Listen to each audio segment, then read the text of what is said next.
नमस्कार दोस्तों। आज बात होने वाली है लेटर मौर्यन पीरियड के ऊपर। लेटर मौर्यन पीरियड, जिसको हिंदी में हम मौर्योत्तर काल कहते हैं, ये एक बहुत बड़ा टॉपिक है। इसको बड़ी सावधानी से पढ़ना चाहिए क्योंकि इतिहास के उन चैप्टर्स में से एक है जो आसानी से हमें समझ में नहीं आते हैं, क्योंकि इसमें हमें कई सारे एक साथ चैप्टर्स पढ़ने होते हैं जहाँ पे हम शुंग, कण्व, सातवाहन, चेदी, ये जो यहाँ के लोकल थे, यहाँ के जो रीजनल डायनेस्टीज़ थी वो हैं, और जो विदेशी लोग हैं जैसे कि हिंद यवन, जिन्हें हम इंडो ग्रीक्स कहते हैं, उसके बाद में शक हैं, पार्थियन हैं, कुषाण हैं, हम उनके बारे में पढ़ेंगे। शुरुआत करते हैं सबसे पहले चैप्टर के नाम के ऊपर। अगर हम चैप्टर के नाम के ऊपर बात करें तो चैप्टर का नाम तुम्हारे सामने ये मैप है। एक्चुअली में ये लेटर मौर्यन का कुछ हद तक सही मैप है। ये इसमें सबके बारे में तो नहीं बताया है पर बहुत सारी जानकारी दी हुई है। तो लेटर मौर्यन पीरियड के बारे में डिस्कस करते हैं। तो it's time for later Mauryan period, या इसको हम मौर्योत्तर काल कहते हैं। क्या कहते हैं? मौर्योत्तर काल कहते हैं। मौर्योत्तर काल कहते हैं। अब मौर्योत्तर काल की अगर तुम बात करोगे तो मौर्योत्तर काल में तुम्हें सबसे पहले ये समझना चाहिए कि हमें पढ़ना क्या है ना? हमें पढ़ना क्या है? तो मौर्योत्तर काल के अंदर आप जाके देखोगे, आपको 4 क्षेत्रीय शक्तियाँ पढ़नी है। 4 रीजनल पावर्स को हमें पढ़ना है। 4 रीजनल पावर्स को हमें पढ़ना है। कितनी पढ़नी है? 1, 2, 3, 4। 4 हमें रीजनल पावर्स पढ़नी है। और 4 रीजनल के साथ साथ हमें 4 फॉरेन पावर्स को भी पढ़ना है। 4 हमें फॉरेन पावर्स को भी पढ़ना है। पावर्स को पढ़ना है जो विदेशी सत्ता भारत में आई है, उनको भी पढ़ना है। तो पहली बात तो हमें 4 घर वालों के बारे में पढ़ना है, 4 बाहर वालों के बारे में। वैसे भी लोग कहते हैं ना, 4 घर वाले क्या कहेंगे, 4 बाहर वाले कहेंगे। वही 4 घर वाले बाहर वाले हैं। अब 4 घर वाले और 4 बाहर वालों के नाम क्या हैं? सबसे पहले घर वालों के नाम देखते हैं। सबसे पहले तुम्हें देखने को मिलेंगे शुंग डायनेस्टी। सबसे पहले कौन सी डायनेस्टी मिलेगी? शुंग डायनेस्टी। शुंग के बाद में तुम्हें कौन सी मिलेगी? कण्व। कण्व मिलेगी। कण्व के बाद में कौन सी मिलेगी तुम्हें? कण्व के बाद तुम्हें मिलेगी सातवाहन। बेटा कितने वाहन हैं? 7 वाहन हैं। कितने वाहन हैं? 7 वाहन हैं बेटा, 7 वाहन। और चौथा वाला कौन सा है? चौथा वाला है आपका चेदी है बेटा। चेदी है, चेदी। चेदी वंश है। समझ में आ रहा है? चेदी वंश है, भूलना नहीं। शुंग, कण्व, सातवाहन, चेदी। शुंग, कण्व, सातवाहन और चेदी 4 घर वाले हैं। 4 बाहर वाले कौन हैं? 4 बाहर वाले हैं जो पहले हैं वो है Indo Greek. Indo Greek. Hindi में इनके कहते हैं हिंद यवन कहते हैं बेटा, हिंद यवन कहते हैं। दूसरे कौन हैं? दूसरे हैं तुम्हारे सामने शक। दूसरे हैं शक। अच्छा, एक और बात याद रखिएगा कि शकों का एक और भी नाम है जो एग्ज़ाम में पूछा जाता है। शकों को हम एक और नाम से जानते हैं, वो है सीथियन। क्या कहते हैं? सीथियन कहते हैं बेटा, भूलना नहीं, जो बता रहा हूँ सीथियन कहते हैं। सीथियन कहते हैं। तो शकों को हम सीथियन के नाम से भी जानते हैं। तो कहीं पर शक मिले तो भी ठीक है और कहीं पर उनकी जगह पे सीथियन लिखा मिले तो भी सही है। अगर हम इसके बाद में 3rd नंबर पे जाके देखेंगे तो 3rd नंबर पे जाके हमको कौन मिलेंगे? पार्थियंस। कौन मिलेंगे बेटा? पार्थियंस मिलेंगे। पार्थियंस, ये तुम्हारे सामने कौन है? पार्थियंस हैं। अब पार्थियंस के बारे में याद रखना कि पार्थियंस का भी एक और नाम है जो एग्ज़ाम में अक्सर पूछा जाता है। इन्हें हम कहते हैं बेटा पहलव। PAHLAV, पहलव। PAHLAV, पहलव। पा, फिर हा लिखो, फिर ला लिखो और वा लिखो, पहलव। बेटा तुम्हें पहलव के अलावा तुम्हें एक और शब्द मिल जाएगा और वो है पल्लव। बट बेटा पल्लव नहीं है, पल्लव नहीं है। पल्लव जो है आगे जाके तुम बहुत डिटेल में जब पढ़ोगे, है ना, डिटेल में जब पढ़ोगे तो डिटेल में जहाँ पे ये तमिलनाडु का बेल्ट है ना, यहाँ पे तुम्हें मिलेंगे पल्लव। समझ में आ रहा है? जब तुम हर्षवर्धन पढ़ोगे तो हर्षवर्धन के समय तुम्हारा पल्लवों का नाम आएगा, लेकिन ये भारत के थे। और ये जो पार्थियंस हैं इन्हें हम कहते हैं पल्लव। और ये लोग बहुत दूर से आए थे, मतलब ईरान से आए थे। बात समझ में आ रहा है? याद रखिएगा, पार्थियंस को हम पल्लव कहते हैं। चौथी बात क्या है? चौथी बात ये है कि इनका एक और साथी है जो 4th नंबर पे आता है, वो है कुशांस। कौन आते हैं? कुशांस। कुशांस के लिए एक और वर्ड यूज़ होता है, वो है यूची ट्राइब, यूची कबीला, यूची ट्राइब या फिर यूची कबीला। और इसी कुषाण वंश का जो सबसे ताकतवर राजा उसका नाम क्या है? कनिष्क। क्या नाम है? कनिष्क है। तो एक बात तुमको ये समझ में आ गई कि इसमें हमें 4 घर वालों के बारे में पढ़ना है, 4 बाहर वालों के बारे में पढ़ना है। अब यहाँ पे कुछ तुम्हें मैं बेसिक ऐसी बातें बताता हूँ जो तुम्हें जानना चाहिए तुम्हारे एग्जामिनेशन के लिए। सबसे पहले इसका टाइमलाइन समझो कि मौर्योत्तर काल का जो टाइमलाइन है वो कब से कब तक है, कि जब भारत में मौर्य काल खत्म होगा। भारत में मौर्य काल कब खत्म हो रहा है? Around 185 BC। मैं मोटे मोटे तौर पे 200 BC मान लेता हूँ। 200 BC से लेकर 300 AD। बात समझ में आ रहा है? 200 BC से लेकर 300 AD। और आसान भाषा में मैं कहूँ कि जिस समय भारत में मौर्य काल खत्म हो रहा है और गुप्त काल शुरू हो रहा है, तो मौर्य काल के खत्म होने के बाद और गुप्त काल के शुरू होने से पहले का जो दौर है उसे हम क्या कहते हैं? उसे हम मौर्योत्तर काल या लेटर मॉडर्न पीरियड कहते हैं। ये पूरे 500 सालों का शासन काल है। 500 साल, 200 साल इधर, 300 साल इधर, 500 सालों का शासन काल है। ये बात समझ में आई? दूसरा, तुमने कभी सोचा है कि इसका नाम लेटर मॉडर्न पीरियड क्यों है? हाँ, जैसे तुमने गुप्त काल पढ़ा या तुमने गुप्त काल सुना है, तुमने मौर्य काल सुना है, तुमने मुगल काल सुना है, तुमने चोल काल सुना है, तुमने राजपूत काल सुना है, तुमने ब्रिटिश काल सुना है। तो यहाँ पर किसी एक डायनेस्टी के नाम पर तुमने इस दौर का नाम क्यों नहीं रखा? या हिस्टोरियंस ने किसी एक डायनेस्टी के नाम पर चैप्टर का नाम क्यों नहीं रखा? जैसे शुंग काल, कर्म काल, सातवाहन काल, चेदी काल क्यों नहीं रखा? क्यों इन 8 को हमने सामूहिक रूप से लेटर मॉडर्न पीरियड या मौर्योत्तर काल कहा? ये ऐसा काल कहा जो मौर्यों के बाद में आया, क्योंकि नाम है ना मौर्यों के बाद वाला काल मौर्योत्तर काल। ऐसा क्यों कहा? समझो इस बात को। क्योंकि इस दौर में कोई एकलौती शक्ति सब पर प्रभाव डाल नहीं पाएगी। सब एक दूसरे के साथ में जुड़े हुए हैं, सबका एक सीमित क्षेत्र में योगदान है। और चूंकि सबका एक सीमित क्षेत्र में योगदान है, सब एक दूसरे के साथ जुड़े हुए हैं, इसलिए किसी एक व्यक्ति के नाम पे अगर चैप्टर का नाम रख दोगे तो बाकी का योगदान जो है वो खत्म हो जाएगा। इसीलिए किसी एक व्यक्ति के नाम पे चैप्टर का नाम नहीं रखा जा सकता। इसीलिए इसको क्या कहते हैं? लेटर मॉडर्न पीरियड कहते हैं। और ऐसा होता भी है कि जब जब बड़ी सत्ता टूटती है तो छोटी छोटी सत्ता का विकास होता है। मेरी बात समझ में आ गया? यही तुम्हें गुप्त काल के बाद दिखेगा कि गुप्त काल के बाद भी अचानक से छोटी छोटी शक्तियाँ आ जाएंगी, किसी एक व्यक्ति के नाम पे नाम रख नहीं पाओगे। इसीलिए गुप्त काल के बाद का जो दौर होगा उसे लेटर गुप्ता पीरियड या गुप्तोत्तर काल के नाम से जानते हो। यही चीज़ तुम मुगल के बाद भी देखोगे कि जो मुगल साम्राज्य था, मुगल साम्राज्य टूटा, भारत में छोटी छोटी शक्तियाँ आई, किसी एक व्यक्ति के नाम पे नाम रख दोगे तो खराब हो जाएगा। इसीलिए उसे कहते हैं मुगल उत्तर काल या उत्तर मुगल काल या लेटर मुगल पीरियड कहते हैं। मेरी बात समझ में आ गई? इसका नाम ऐसा क्यों है? फिर तुम एक बात और देखो, तुम्हें जानना चाहिए, क्योंकि ये टफेस्ट टॉपिक है। तो टफेस्ट टॉपिक के अंदर तुम्हें थोड़ा डिटेल करना चाहिए, क्योंकि दिक्कत करता है बेटा। इसका कभी सीक्वेंस नहीं पूछता है। शुंग कण्व का तो भैया ठीक है, हर्षिक माशुक हमने याद किया था, हर्यक्ष, शुनाक, नंद, मौर्य, शुंग कण्व, ठीक है। लेकिन कभी इन चारों का सीक्वेंस नहीं पूछेगा कि शुंग, सातवाहन और चेदी का सीक्वेंस पूछ ले, कभी नहीं पूछेगा, है ना।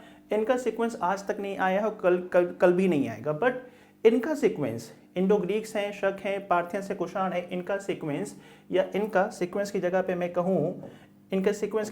कहूँ इनका क्रोनोलॉजिकल ऑर्डर एक बार नहीं बल्कि अलग अलग एग्जामिनेशन में कई बार पूछा है, बार बार पूछ रहा है और भविष्य में फिर आएगा। ऐसा क्यों इनका नहीं पूछता है, क्यों इनका पूछता है, ये बात आप समझ लो, ज़रूरी है। अगर आप नहीं समझोगे तो बात बनने वाली नहीं है। अगर आप देखोगे कि यहाँ पे तुमने देखो, यहाँ पे लिखा हुआ तुम्हारा शुंग डायनेस्टी, तुम्हारा यहाँ पे क्या लिखा हुआ है? शुंग डायनेस्टी। शुंग डायनेस्टी कहाँ पे थी? बिहार है, यूपी है, एमपी का बेल्ट है। ये पूरा जो बेल्ट है, ये पूरा बेल्ट किसका? ये पूरा बेल्ट है वो शुंगास का है। और शुंगास जब रिप्लेस कर जाएंगे तो यहाँ पे कौन आ जाएंगे? तो कण्व। कौन आ जाएंगे? कण्व। समझ में आ रहा है? यहाँ पर कण्व डायनेस्टी आ जाएगी। लेकिन एक बहुत सिंपल सी बात है कि जिस समय इस इलाके में शुंग रूल कर रहे हैं, उसी समय इस इलाके के ऊपर कौन रूल कर रहे हैं? महाराष्ट्र और आंध्र प्रदेश, तेलंगाना के इलाके पे कौन रूल कर रहे हैं? सातवाहन रूल कर रहे हैं। और उसी समय उड़ीसा वाले इलाके में कौन रूल कर रहे हैं? चेदी रूल कर रहे हैं। कौन रूल कर रहे हैं? चेदी रूल कर रहे हैं। तो ये एक दूसरे के समकालीन थे, एक ही समय में अलग अलग इलाकों में थे, कोई आगे पीछे थोड़ी ना थे। और जब आगे पीछे नहीं है तो इनका सीक्वेंस कैसे पूछ सकते हैं? ये सब एक ही समय में अलग अलग क्षेत्रों में थे, इसीलिए याद रखिएगा कि चूंकि एक ही समय में अलग अलग क्षेत्रों में थे, इसलिए कभी इनका सीक्वेंस नहीं पूछा जाता है। जबकि ये लोग जो आए हैं भारत के उत्तर पश्चिम इलाकों से आए हैं। कैसे आए? देखो, भारत में जितनी बड़ी पावर है, जैसे शुंग, कण्व है, सातवाहन है या चेदी है, वो भारत में इस तरफ हैं। और तुम जानते हो कि भारत में इधर से कोई हमला होना नहीं, सिखा चुका हूं, इधर से कोई हमला होना नहीं है, इधर से कोई हमला होना नहीं है, इधर से कोई हमला होना नहीं है, इधर से कोई हमला होना नहीं है। हमला होगा तो इधर ही से होगा। और इधर कोई भी बड़ी पावर नहीं है रोकने वाली विदेशियों को। तो क्या इस बात का फायदा नहीं उठाएंगे विदेशी? बिल्कुल फायदा उठाएंगे।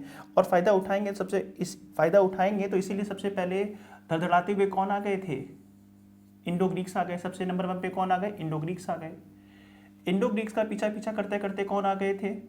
शकाज आ गए थे। फिर इनका पीछा करते हुए मध्य एशिया से कौन आ गए? पार्थियंस आ गए थे। और फिर इनका पीछा करते हुए कौन आ गए थे? मध्य एशिया से कुषाण आ गए थे। तो ये लोग एक सीक्वेंस में आए हैं, और क्योंकि ये लोग सीक्वेंस में एक करके आए हैं, इसलिए बार बार इनका सीक्वेंस पूछा जाता है। क्या ये बात समझ में आ रही है? जबकि ये लोग एक ही समय में अलग अलग क्षेत्र में शासन कर रहे थे, इसलिए कभी इनका सीक्वेंस पूछा जा सकता नहीं है। ये बातें तुम्हें पता होनी चाहिए। एक बात मैं तुम्हें और बताऊं, अगर कोई बंदा भारत के उत्तर पश्चिमी इलाकों से आ रहा है, नॉर्थ वेस्ट एरिया से इधर से आ रहा है, तो उसका सेंटर ऑफ एडमिनिस्ट्रेशन क्या होगा? उसका सेंटर ऑफ एडमिनिस्ट्रेशन का मतलब होता है प्रशासन का केंद्र क्या होगा, वो कहां से बैठकर शासन करेगा। तो वो शासन का केंद्र इधर ही होगा, गंगा के मैदान में, इधर तो नहीं होगा। अगर कोई आदमी तमिलनाडु का रहने वाला है तो उसका शासन का केंद्र तमिलनाडु, उसके आस ही पास तो होगा, बिहार तो नहीं होगा। और अगर कोई बंदा बिहार में जन्मा है, बिहार में राजनीति कर रहा है, तो उसका सत्ता का केंद्र बिहार के आसपास होगा, ना कि तमिलनाडु में होगा। क्या तुम्हें मेरी बात समझ में आ रही है? इसीलिए जाके देखोगे जितने भी हिंद, यमन है, शक है, पार्थियन है, कुषाण है, इनकी सत्ता का केंद्र पंजाब, कश्मीर के साइड है। जैसे तुम देखोगे कि इंडो ग्रीक्स का जो सत्ता का केंद्र है वो क्या है? सियालकोट है और तक्षशिला है। सियालकोट पंजाब में, तक्षशिला उसके जस्ट ऊपर, वही वाला केंद्र इधर का इलाका हो गया। शकास का जाके देखोगे तो तक्षशिला है और उज्जैन का इलाका है, उज्जैन गुजरात का इलाका है, यही वाला बेल्ट है। बात समझ में आ रही है? पार्थियंस का जाके देखोगे तक्षशिला, वही इलाका मिला। कुषाण का जाके देखोगे तो कुषाण का मिलेगा पेशावर जो पाकिस्तान में है, वही पंजाब वाला बेल्ट, और आगे जाके मथुरा। यही देखो उत्तर पश्चिमी इलाका। समझ में आया? तो तुम जब कनेक्ट करके पढ़ोगे मेरे भाई, तुम्हारे लिए चीज़ों को दूर तक ले जाना आसान रहेगा। तो तुम्हें ये सारी बातें मैंने बता दी हैं। अब हम चलते हैं अपनी कहानी के अंदर। सबसे पहले हम कवर करते हैं शुंग डायनेस्टी को। It's time for Shunga dynasty. पहले शुंग करेंगे, फिर कण्व करेंगे, फिर चेदी करेंगे, देन हम सातवाहनास करेंगे। सबसे पहले हम कवर करते हैं शुंग डायनेस्टी को। शुंग डायनेस्टी की बात करें तो यही है, उसकी जो इमेज हमें इंटरनेट पे मिलती है वो यही इमेज है। ये है शुंग डायनेस्टी, शुंग वंश। शुंग वंश का समय क्या है? शुंग वंश का समय है 185 से लेकर 72 BC। मोटे मोटे तौर पे शुंग डायनेस्टी का जो कार्यकाल है वो 2nd सेंचुरी BC में हमें देखने को मिल रहा है। 2nd सेंचुरी BC या दूसरी शताब्दी ईसा पूर्व में हमें मोटे मोटे तौर पे देखने को मिल रहा है। शुंग वंश की बात करें तो शुंग वंश की स्थापना किसने की है? तो शुंग वंश की स्थापना किसी और ने नहीं बल्कि PMS ने की है, पुष्य मित्र शुंग। तो पुष्य मित्र शुंग ये वो व्यक्ति है, पुष्य मित्र शुंग। ये पुष्य मित्र शुंग ये वो व्यक्ति है जिसने, आपको याद है मैंने कहानी सुनाई थी कि मौर्य वंश के अंतिम शासक या लास्ट रूलर बृहदत्त का गला काट दिया था, और बृहदत्त का गला काटने के बाद मौर्य डायनेस्टी खत्म की थी, और मौर्य डायनेस्टी के बाद में शुंग डायनेस्टी की स्टैब्लिशमेंट की थी। इसलिए पुष्यमित्र शुंग ने क्या किया है? पुष्यमित्र शुंग ने इस शुंग डायनेस्टी की स्थापना की है। स्थापना स्थापना, उल्टा लिख दिया मैंने, शुंग वंश की क्या की है, स्थापना की है या इसका फाउंडर रह चुका है। पुष्यमित्र शुंग की बात करोगे तो पुष्यमित्र शुंग ने कभी भी राजा की टाइटल नहीं ली। He never adopt the title of king. No, he never. इसने अपने आप को कभी राजा नहीं कहा। क्यों नहीं कहा? इसने जब वृहदत्त का गला काटा तो लोगों को बताने की कोशिश की कि मैंने वृहदत्त का गला काटा क्योंकि वो एक कमज़ोर शासक था, और क्योंकि वो कमज़ोर शासक था इसके लिए इसी वजह से भारत में विदेशी लोग घुस के आ रहे थे, क्योंकि मौर्य सत्ता को संभाल तो पा नहीं रहे थे, तो विदेशी लगातार भारत में घुसने की कोशिश कर रहे थे। इसीलिए मैंने वृहदत्त को मारा है ताकि जनता का भला कर सकें। और इसीलिए जब उसने वृहदत्त का गला काटा और सिंहासन पर जाकर बैठा तो उसने राजा नहीं कहा, क्योंकि अगर राजा कहता तो लोग कहते देखो ये लालची इंसान है, ये तो पावर में आना चाहता है। इसीलिए इसने कभी भी अपने आप को राजा नहीं कहा है। समय समय पे ऐसा हुआ है कि भारत की राजनीति में लोगों ने अपने आप को राजा क्लेम नहीं किया। जैसे तुमने नाम सुना है कुतुबुद्दीन ऐबक का, दिल्ली का सुल्तान था, दिल्ली का पहला सुल्तान था कुतुबुद्दीन ऐबक, बट उसने अपने आप को कभी सुल्तान क्लेम किया ही नहीं। उसे पता था कि सुल्तान बोलूँगा तो मेरे साथ में खड़े हुए लोग मेरे ही खिलाफ हो जाएंगे। बात समझ में आ रही है? या फिर तुमने मॉडर्न हिस्ट्री में तुमने नाम सुना होगा हैदर अली का। हैदर अली ने जब वाडियार वंश खत्म किया था और सत्ता में आया था तो भी उसने राजा या सुल्तान अपने आप को क्लेम नहीं किया था। तो इंडियन हिस्ट्री में बार बार आप देखोगे कि राजाओं ने अपने आप को सिंहासन पे तो बैठ गए बट राजा की टाइटल नहीं की। पर है तो ये राजा, इसीलिए इसने डायरेक्टली तो नहीं कहा बट इनडायरेक्ट तरीके से क्लेम किया कि मैं राजा हूँ। कैसे क्लेम किया? क्योंकि डायरेक्टली क्लेम करता तो बवाल हो जाता। इनडायरेक्ट कैसे क्लेम किया? इनडायरेक्ट क्लेम करने का आसान तरीका है कि इसने एक अश्वमेध यज्ञ किया था। इसके गुरुजी का नाम क्या था? इसके गुरुजी का नाम था महर्षि पतंजलि। इसके गुरुजी का नाम क्या है? महर्षि पतंजलि, वही बाबा रामदेव वाले पतंजलि। समझ में आ रहा है? तो अपने गुरुजी पतंजलि की सहायता से उन्होंने एक यज्ञ, अश्वमेध यज्ञ परफॉर्म किया था। और तुम जानते हो कि अश्वमेध यज्ञ केवल एक राजा ही परफॉर्म कर सकता है। राजा के अलावा कोई भी अश्वमेध यज्ञ संपादित कर सकता ही नहीं है। इसका मतलब इसने आसपास के राजाओं को बता दिया, जनता को बता दिया कि देखो मैं अप्रत्यक्ष रूप से क्या हूँ, राजा हूँ। क्योंकि बताना भी ज़रूरी है कि मैं राजा की हैसियत से कार्य कर रहा हूँ। इसीलिए पुष्यमित्र शुंग ने अपने आप को अप्रत्यक्ष रूप से राजा घोषित किया था। ठीक, अब अगर ये यज्ञ करवा रहा है तो इसका मतलब क्या है कि ये किस धर्म को मानता है? ये आदमी जो है ये वैदिक धर्म को मानता है। वैदिक कल्चर में, हिंदू धर्म में वैदिक कल्चर बोलो तो भी ठीक है, और हिंदू कल्चर में विश्वास करता है तो भी ठीक है। अश्वमेध यज्ञ की बात करोगे तो अश्वमेध यज्ञ जो महर्षि पतंजलि ने किया था, पुष्यमित्र शुंग ने करवाया था with the help of Patanjali. तो एक सवाल बन सकता है कि महर्षि पतंजलि किसके समकालीन थे? वो पुष्यमित्र शुंग के समकालीन थे। वो किस वंश के समकालीन थे? तो वो शुंग वंश के समकालीन थे। और जो महर्षि पतंजलि हैं वो और क्यों जाने जाते हैं? वो अपने यज्ञ के लिए जाने जाते हैं। बात समझ में आ रहा है? एक बात और कि अश्वमेध यज्ञ परफॉर्म किया था पुष्यमित्र शुंग ने, इसकी हमें इंफॉर्मेशन कहाँ से मिलती है? इसकी जानकारी कहाँ से मिलती है? तो याद रखिएगा कि पुष्यमित्र शुंग का एक सहायक था, इसका एक सबऑर्डिनेट था। सहायता मतलब एक छोटा सा दोस्त था, उसका नाम था धनदेव। बेटा नाम मत भूलना, धनदेव। तो इसका एक सहायक था, उसका नाम था धनदेव। और धनदेव की बात करोगे तो धनदेव का एक अभिलेख है जो हमें अयोध्या से मिला है। इसको हम क्या कहते हैं? अयोध्या इंस्क्रिप्शन या अयोध्या अभिलेख कहते हैं। बेटा पूछेगा तुमसे, ये अपकमिंग क्वेश्चंस हैं जो बहुत डिटेल में जाके पढ़ोगे तो मिलेंगे। अयोध्या इंस्क्रिप्शन में जाके पढ़ोगे तो अयोध्या इंस्क्रिप्शन में लिखा होगा कि किस प्रकार पुष्यमित्र शुंग ने ये यज्ञ परफॉर्म किया था। अगर तुम्हें अयोध्या इंस्क्रिप्शन की फ़ोटो देखनी है तो तुम्हारे सामने ये है, वो अयोध्या इंस्क्रिप्शन है जो कि हमारे सामने है। प्राकृत में है, भाषा प्राकृत है और लिपि इसकी ब्राह्मणी है। अब महर्षि पतंजलि बड़े फेमस हैं, महर्षि पतंजलि बड़े फेमस हैं। महर्षि पतंजलि की बात करें तो महर्षि पतंजलि ने एक बुक लिखी है जो बार बार पूछी जाती है। महर्षि पतंजलि ने एक बुक लिखी है जिसे हम कहते हैं महाभाष्य, जिसे हम क्या कहते हैं, महाभाष्य कहते हैं। महाभाष्य हिंदी में महाभाष्य कहते हैं और इंग्लिश में हम उसे कमेंट्री कहते हैं कि उन्होंने एक कमेंट्री लिखी थी। अब महाभाष्य कमेंट्री का मतलब क्या होता है, ये एक प्रकार का एनालिसिस होता है या एक तरह से विश्लेषण होता है कि जब हम कोई किताब पढ़ते हैं तो उसकी अच्छाइयाँ और बुराइयाँ दोनों को हम बताते हैं। तो इन्होंने कोई किताब जरूर पढ़ी होगी जिसकी अच्छाई बुराई लिखी है, तो वो कौन सी किताब थी? वो 4वीं शताब्दी ईसा पूर्व में महर्षि पाणिनि ने एक किताब लिखी थी, आपको याद है, अष्ट अध्याय, जो कि संस्कृत का एक, अष्ट मतलब होता है 8, अध्याय मतलब होता है चैप्टर्स।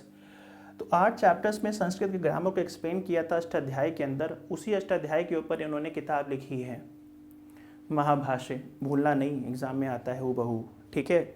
अब इधर क्या हुआ कि पुष्यमित्र शुंग जब पावर में आया, सिंहासन पर बैठा, उसने अश्वमेध यज्ञ किया, तो उसने अपनी कैपिटल को शिफ्ट कर दिया। उसने अपनी कैपिटल को क्या कर दिया? अपनी कैपिटल को शिफ्ट कर दिया। उसने कहा कि हम अपनी कैपिटल पाटलिपुत्र को नहीं बनाएंगे, बल्कि हम अपनी कैपिटल को पाटलिपुत्र से बिहार से किनारा कर लेंगे, और बिहार से उठा के ले गया ये एमपी, मध्य प्रदेश। और मध्य प्रदेश में जगह का नाम क्या है? मध्य प्रदेश में जगह का नाम है विदिशा। मैप पे देखो, तो मैं देखोगे ये जो पाटलिपुत्र है वो पाटलिपुत्र से कहाँ शिफ्ट कर चुका है? ये विदिशा वाला इलाका देख पा रहे हो, ये वाला इलाका विदिशा, ये है विदिशा। विदिशा वाले इलाके में राजधानी परिवर्तित कर दिया। वही कारण था, इसको पता था कि पाटलिपुत्र में हमारे खिलाफ विरोध होगा, क्योंकि जिन लोगों को मौर्यन से फायदा हो रहा था वो सब हमारा विरोध करेंगे, इसलिए राजधानी विदिशा शिफ्ट की थी, जैसे शिशुनाग ने भी राजधानी शिफ्ट की थी। तो अब देखोगे कि राजधानी अब पाटलिपुत्र नहीं है, अब राजधानी पाटलिपुत्र बनेगी तब जब भारत में गुप्त आएंगे। इसका मतलब भारत में अब कोई भी बड़ा कार्यक्रम, भारत में कोई भी बड़ा इवेंट अब पाटलिपुत्र के साइड नहीं होगा। मेरी बात समझ में आ गई? अब जो बड़े कार्यक्रम होंगे या तो विदिशा में होंगे या तो भारत में इधर उत्तर भारत की तरफ होंगे। मेरी बात समझ में आ गई?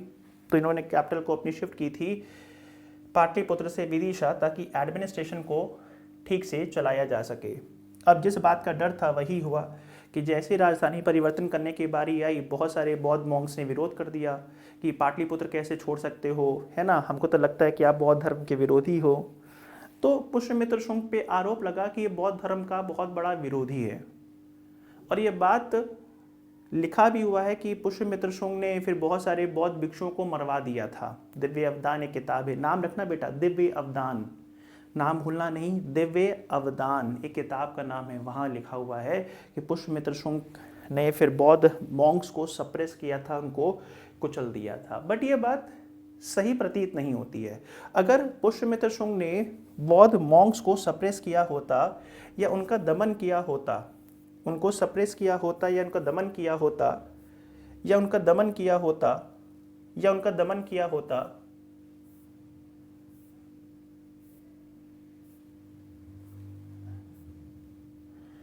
एक इमेज चली गई है ना। पुष्यमित्र शुंग ने अगर उनका सप्रेस किया होता या दमन किया होता या उनका दमन किया होता, समझ में आ रहा है, तो वो सांची के स्तूप का विस्तार कैसे करते?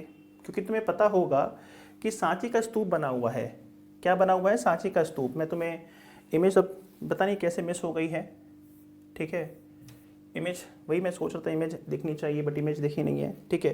तो याद रखिएगा कि मध्य प्रदेश में जगह का नाम है सांची, मध्य प्रदेश में जगह का नाम है सांची, और वहीं पर स्तूप बना हुआ है। वहीं पर क्या बना हुआ है? स्तूप बना हुआ है, जिसे हम क्या कहते हैं? जिसे हम कहते हैं सांची का स्तूप, जिसे हम क्या कहते हैं? सांची का स्तूप कहते हैं। बेटा एक मिनट रुको, ये है सांची। सांची कहाँ पड़ता है? सांची पड़ता है मध्य प्रदेश में पड़ता है, एमपी में पड़ता है।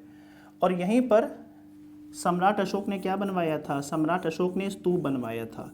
स्तूप, इसे कहते हैं सांची का स्तूप। कभी पूछा जाएगा कि सांची का स्तूप किसने बनवाया था, तो महान सम्राट अशोक ने बनवाया था। और स्तूप का संबंध किसके साथ है? बौद्ध धर्म के साथ है। अब बहुत स्वाभाविक सी बात है कि अगर पुष्यमित्र शुंग बौद्ध धर्म का विरोधी होता या बुद्धिज़्म के अगेंस्ट में होता, तो क्या वो इसको, जो मध्य प्रदेश में सांची है जहाँ पे स्तूप बना है, क्या इसको तोड़ता नहीं? बिल्कुल तोड़ देता। जब वो बौद्ध धर्म के लोगों को मार सकता है तो इनको भी तोड़ देता, जबकि इसको तोड़ा नहीं बल्कि इसका विस्तार करवाया। और इससे पता चलता है कि पुष्यमित्र शुंग पर आरोप जो लगाते हैं वो गलत है, क्योंकि प्राचीन भारत में राजा भले ही किसी धर्म को मानता हो बट दूसरे धर्मों को वो दबाता नहीं है। इसलिए याद रखना पुष्यमित्र शुंग जो है वो शासन करेगा। ठीक है। अब पुष्यमित्र शुंग ने जब सांची के स्तूप का विस्तार करवाया और पुष्यमित्र शुंग रूल कर रहा था, तो इसी बीच में क्या हुआ, इसी बीच में जब पुष्यमित्र शुंग रूल कर रहा था तो इस समय भारत में सबसे पहले कौन आए? भारत में सबसे पहले भारत में आए हैं हिंद यवन आए हैं। सबसे पहले भारत में कौन आए हैं? हिंद यवन आए हैं। और हिंद यवन भारत में कितने ग्रुप में आए हैं? हिंद यवन भारत में 2 ग्रुप में आए हैं। हिंद यवन भारत में कितने ग्रुप में आए हैं? हिंद यवन भारत में 2 ग्रुप में आए हैं। कितने ग्रुप में आए हैं? 2 ग्रुप में आए हैं। ध्यान रखना, 2 ग्रुप में आए हैं। एक ग्रुप कहाँ रहता था? एक ग्रुप जो है यहाँ रहता था। ये देखो, ऊपर करना पड़ेगा। सियालकोट में रहता था। और दूसरा ग्रुप कहाँ रहता था? ऊपर तक्षशिला वाले इलाके में रहता था। कहाँ रहता था? तक्षशिला वाले इलाके में। तो सियालकोट वाले इलाके में जो रहता था उसका नाम मत भूलना बेटा, उसका नाम मत भूलना। उसका नाम है डेमेट्रियस। डेमेट्रियस। डम डम डिगा डिगा मौसम भिगा भिगा, डेमेट्रियस। तो डेमेट्रियस रहता था। कौन रहता था बेटा? डेमेट्रियस रहता था। डेमेट्रियस। तो याद रखना डेमेट्रियस के बारे में कि जो सियालकोट वाला इलाका है वहाँ पे हिंद यवन शासक डेमेट्रियस रहता था। डेमेट्रियस को लगा कि यार हम यहाँ तक तो आ गए हैं, क्यों ना भारत के आंतरिक मामलों में हमला करते हैं, तो इसीलिए डेमेट्रियस ने हमला किया था। लेकिन पुष्यमित्र शुंग ने डेमेट्रियस को बहुत मारा, इसका डमडम डिगा डिगा कर दिया। डमडम डिगा डिगा मौसम भिगा भिगा, और डेमेट्रियस को कचर कचर के मारा। और जब कचर कचर के मारा तो उस घटना की जानकारी कहाँ पे लिखी हुई है? इस घटना की जानकारी जो है वो गार्गी संहिता में लिखी हुई है। गार्गी संहिता में लिखी हुई है। गार्गी संहिता में लिखी है बेटा, भूलना नहीं, गार्गी संहिता में लिखी हुई है। और ये वही पुष्यमित्र शुंग है जिसके समय में मनुस्मृति लिखी थी मनु जी ने किताब कौन सी लिखी है? मनुस्मृति। स्मृति का मतलब होता है एक ऐसी किताब जहाँ पे आपको बताया जाए कि क्या करना चाहिए और क्या नहीं करना चाहिए। तो मनुस्मृति भी इसी दौर में लिखी जाती है। तो पुष्यमित्र शुंग की ये पूरी कहानी हो गई। अब पुष्यमित्र शुंग की जब डेथ हो जाती है तो पुष्यमित्र शुंग की डेथ के बाद में पुष्यमित्र शुंग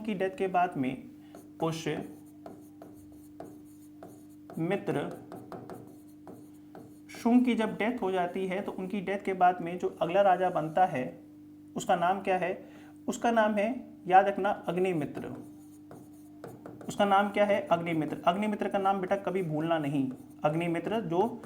अग्निमित्र जो कि शुंग वंश का दूसरा शासक है। अग्निमित्र का योगदान क्या है? कोई खास योगदान नहीं है, बट इनका ये है कि इनकी एक लव स्टोरी है। इनकी एक प्रेमिका हुआ करती जिसका नाम था मालविका। जिसका नाम क्या था? मालविका। ये एक पेशे से डांसर हुआ करती थी और इनसे इनका प्रेम था और आगे जाके दोनों ने शादी भी की थी। इसीलिए इन दोनों के प्रेम संबंधों के ऊपर, इन दोनों के रिलेशन के ऊपर बहुत आगे जाके पढ़िएगा तो मौर्योत्तर काल पढ़ोगे तो मौर्योत्तर काल के बाद भारत में क्या आएगा? गुप्त काल आएगा। और जब भारत में गुप्त काल पढ़ोगे, भारत में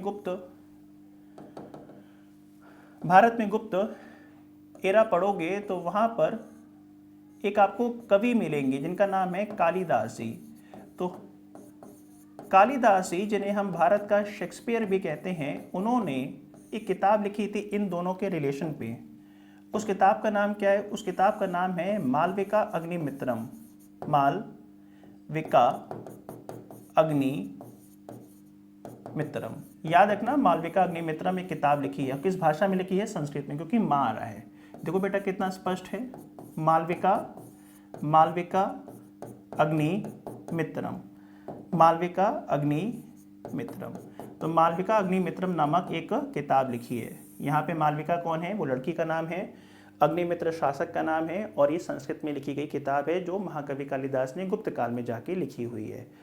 अब महाकवि कालिदास ने जो ये किताब लिखी है, इसके जो कैरेक्टर्स हैं, कैरेक्टर मतलब होता है इसके जो पात्र हैं, उनका भारत के इतिहास में जिक्र है। इसका मतलब मालविका अग्निमित्रम के जो पात्र हैं वो हिस्ट्री पर बेस्ड हैं।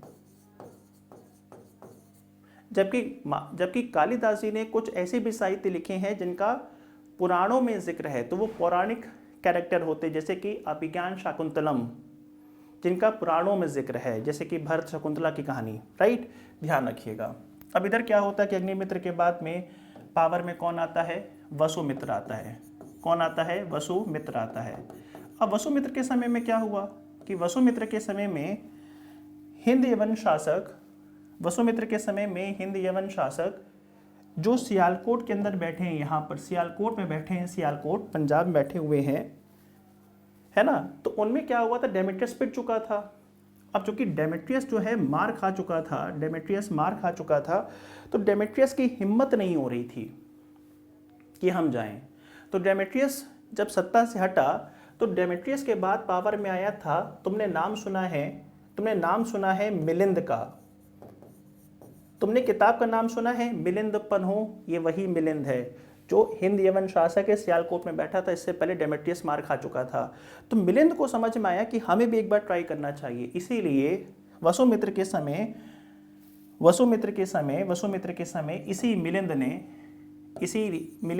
इसी इंडो ग्रीक रूलर, हिंद यवन शासक मिलिंद ने हमला किया था, मिलिंद ने अटैक किया था। पर ये अटैक बुरी तरीके से क्या हो गया, ये अटैक बुरी तरीके से फेल हो गया। सियालकोट में बैठे मिलिंद ने जब हमला किया वसुमित्र के ऊपर, तो शुंग शासक वसुमित्र ने बहुत मारा, इतना मारा कि हड्डी पसली एक कर दी। अब यहाँ से इन लोगों को मैसेज चला गया, यहाँ से इन लोगों को मैसेज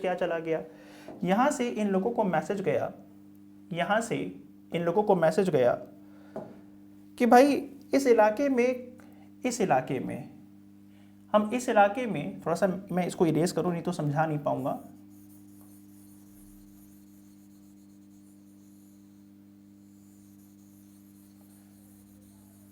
एक मिनट रुको, हाँ अब समझा पाऊंगा। मैंने कहा कि जो सियालकोट में बैठे हुए लोग हैं, सियालकोट और तक्षशिला, तो सियालकोट में जो बैठे हुए लोग उनको ये बात समझ में आ गई कि भारत के आंतरिक क्षेत्रों में हमला नहीं कर सकते। हाँ ठीक है कि हमने भारत के उत्तर पश्चिम इलाकों पे पैर जमा लिए हैं, लेकिन अभी जो भारत का मध्य भारत है, ये वाला जो हिस्सा है, ये वाला हिस्सा इतना मजबूत है कि यहाँ हमला करेंगे तो मार खा जाएंगे। तो अब हिंद यवन आगे बढ़ने की कोशिश नहीं करेंगे, इसलिए उनका जो प्रभाव क्षेत्र है वो इसी इलाके तक सीमित रह गया। और सियालकोट में बैठे मिलिंद ने यह भी तय किया, या इन विदेशियों ने यह भी तय किया कि भारत के अंदर विदेशियों को मलिच्छ कहते हैं। क्या कहते हैं? भारत में विदेशियों को मलिच्छ कहते हैं। मलिच्छ मतलब होता है गंदा, ये गंदे थे, क्योंकि हम मानते थे कि जो बाहर से लोग आए हैं वो हमारी संस्कृति को नहीं समझ सकते हैं, वो मलिच्छ हैं, गंदे हैं। इसीलिए अगर तुम किसी के बारे में तुम गंदा या मलिच्छ समझ लोगे, तुम उसे मलिच्छ समझ लोगे, तुम उसे गंदा समझ लोगे, तो जो तुम्हारी मन में उसको लेकर छवि है वो बहुत ख़राब हो जाएगी और तुम उसे कभी राजा के तौर पे एक्सेप्ट नहीं कर पाओगे। और ये बात इनको बहुत अच्छे से पता थी, इसीलिए इन्होंने तय किया कि भारत की संस्कृति में जाकर अपने आप को घुल मिल लेंगे। और संस्कृति में घुलने का आसान तरीका है कि तुम यहाँ के धर्म के साथ में जुड़ाव रखो। और इसीलिए जाके देखोगे कि अब भारत में जितने विदेशी आएंगे, हिंद यमन से लेकर कुषाण तक, वो भारत के धर्म और भारत की संस्कृति में खुद को ढालने की कोशिश करेंगे। और इसी का परिणाम था कि इन्होंने तय किया कि वो भारत के धर्म को अपनाएंगे। उस समय दो प्रमुख धर्म थे, एक था बौद्ध धर्म और एक था हिंदू धर्म या वैष्णव धर्म। तो इसीलिए इन्होंने बौद्ध धर्म को स्वीकार करने का तय किया। और इसीलिए आगे जाके मिलिंद ने एक बौद्ध भिक्षु थे, एक बौद्ध भिक्षु थे जिनका नाम था नागसेन, बेटा नाम भूलना नहीं, नागसेन, नागसेन, NAG, नागसेन। उन्हीं नागसेन से बातचीत की थी और उन्हीं नागसेन से बातचीत करके, क्योंकि मिलिंद ने नागसेन जी से कुछ क्वेश्चन पूछे थे जिसका जवाब नागसेन जी ने मिलिंद को दिया था। और फिर बाद में इन दोनों की जो बीच में वार्ता हुई है उसी पर नागसेन जी ने किताब लिखी है, उस किताब का नाम है मिलिंद के प्रश्न या मिलिंद पन्हो कहते हैं बेटा, मिलिंद पन्हो।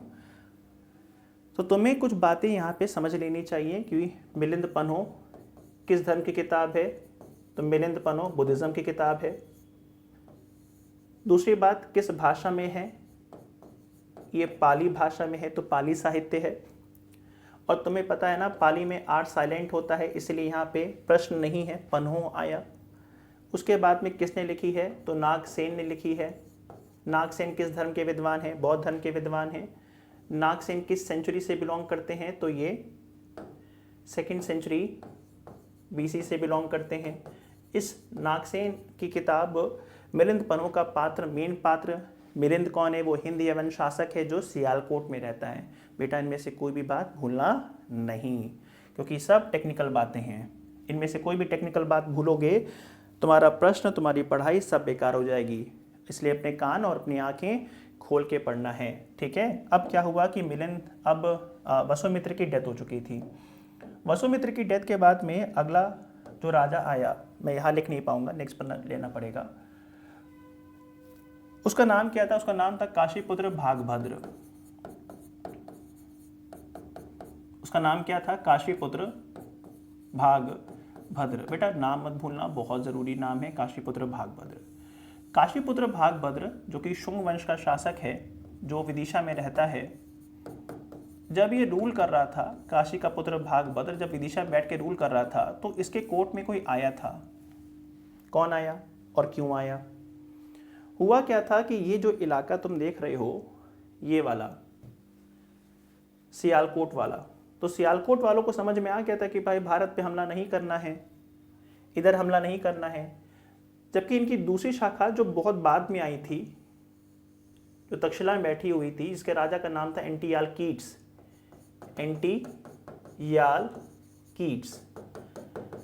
एंटीयालकीट्स समझ में आ गया था कि भाई हमसे पहले लोग गए थे, मार खा के आए थे, हम काहे जाएं, हमें भी भारत की संस्कृति से दोस्ती करने में भलाई नजर आ रही, क्योंकि अच्छा खासा पैर जमी गया है, इसीलिए इन्होंने दोस्ती करने को तय किया। इसीलिए इन्होंने अपने राजदूत को, अपने एम्बेसडर को, एम्बेसडर का मतलब होता है बेटा राजदूत होता है, तो अपने राजदूत जिसका नाम था हेलियोडोरस को बोला कि हेलियोडोरस तुम जाओ बाबू। हेलियोडोरस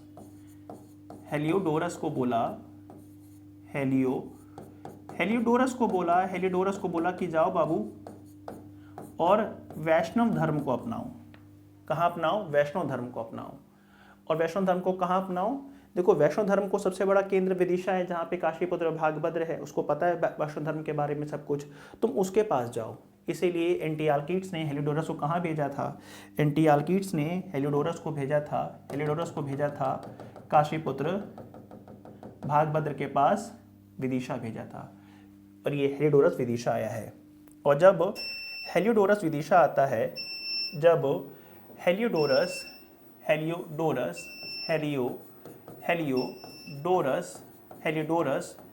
विदिशा आता है, तो विदिशा आने के बाद में वे काशीपुत्र भागभद्र से मुलाकात करता है, मीटिंग करता है। मीटिंग करने के बाद में वो भागवत धर्म समझते हो? भागवत धर्म का मतलब होता है भगवान विष्णु पर आधारित बातें। भागवत धर्म के बारे में काशीपुत्र भागभद्र से जानता है, और जानने के बाद में जो भी उसको भागवत धर्म के बारे में या भागवतिज्म के बारे में जो भी जानकारी मिलती है, वो इसी विदिशा में एक जगह का नाम है बेसनगर। बेटा याद रखना कि विदिशा में ही जगह का नाम बेसनगर है, और वहीं पर एक पत्थर का टुकड़ा रखवाता है।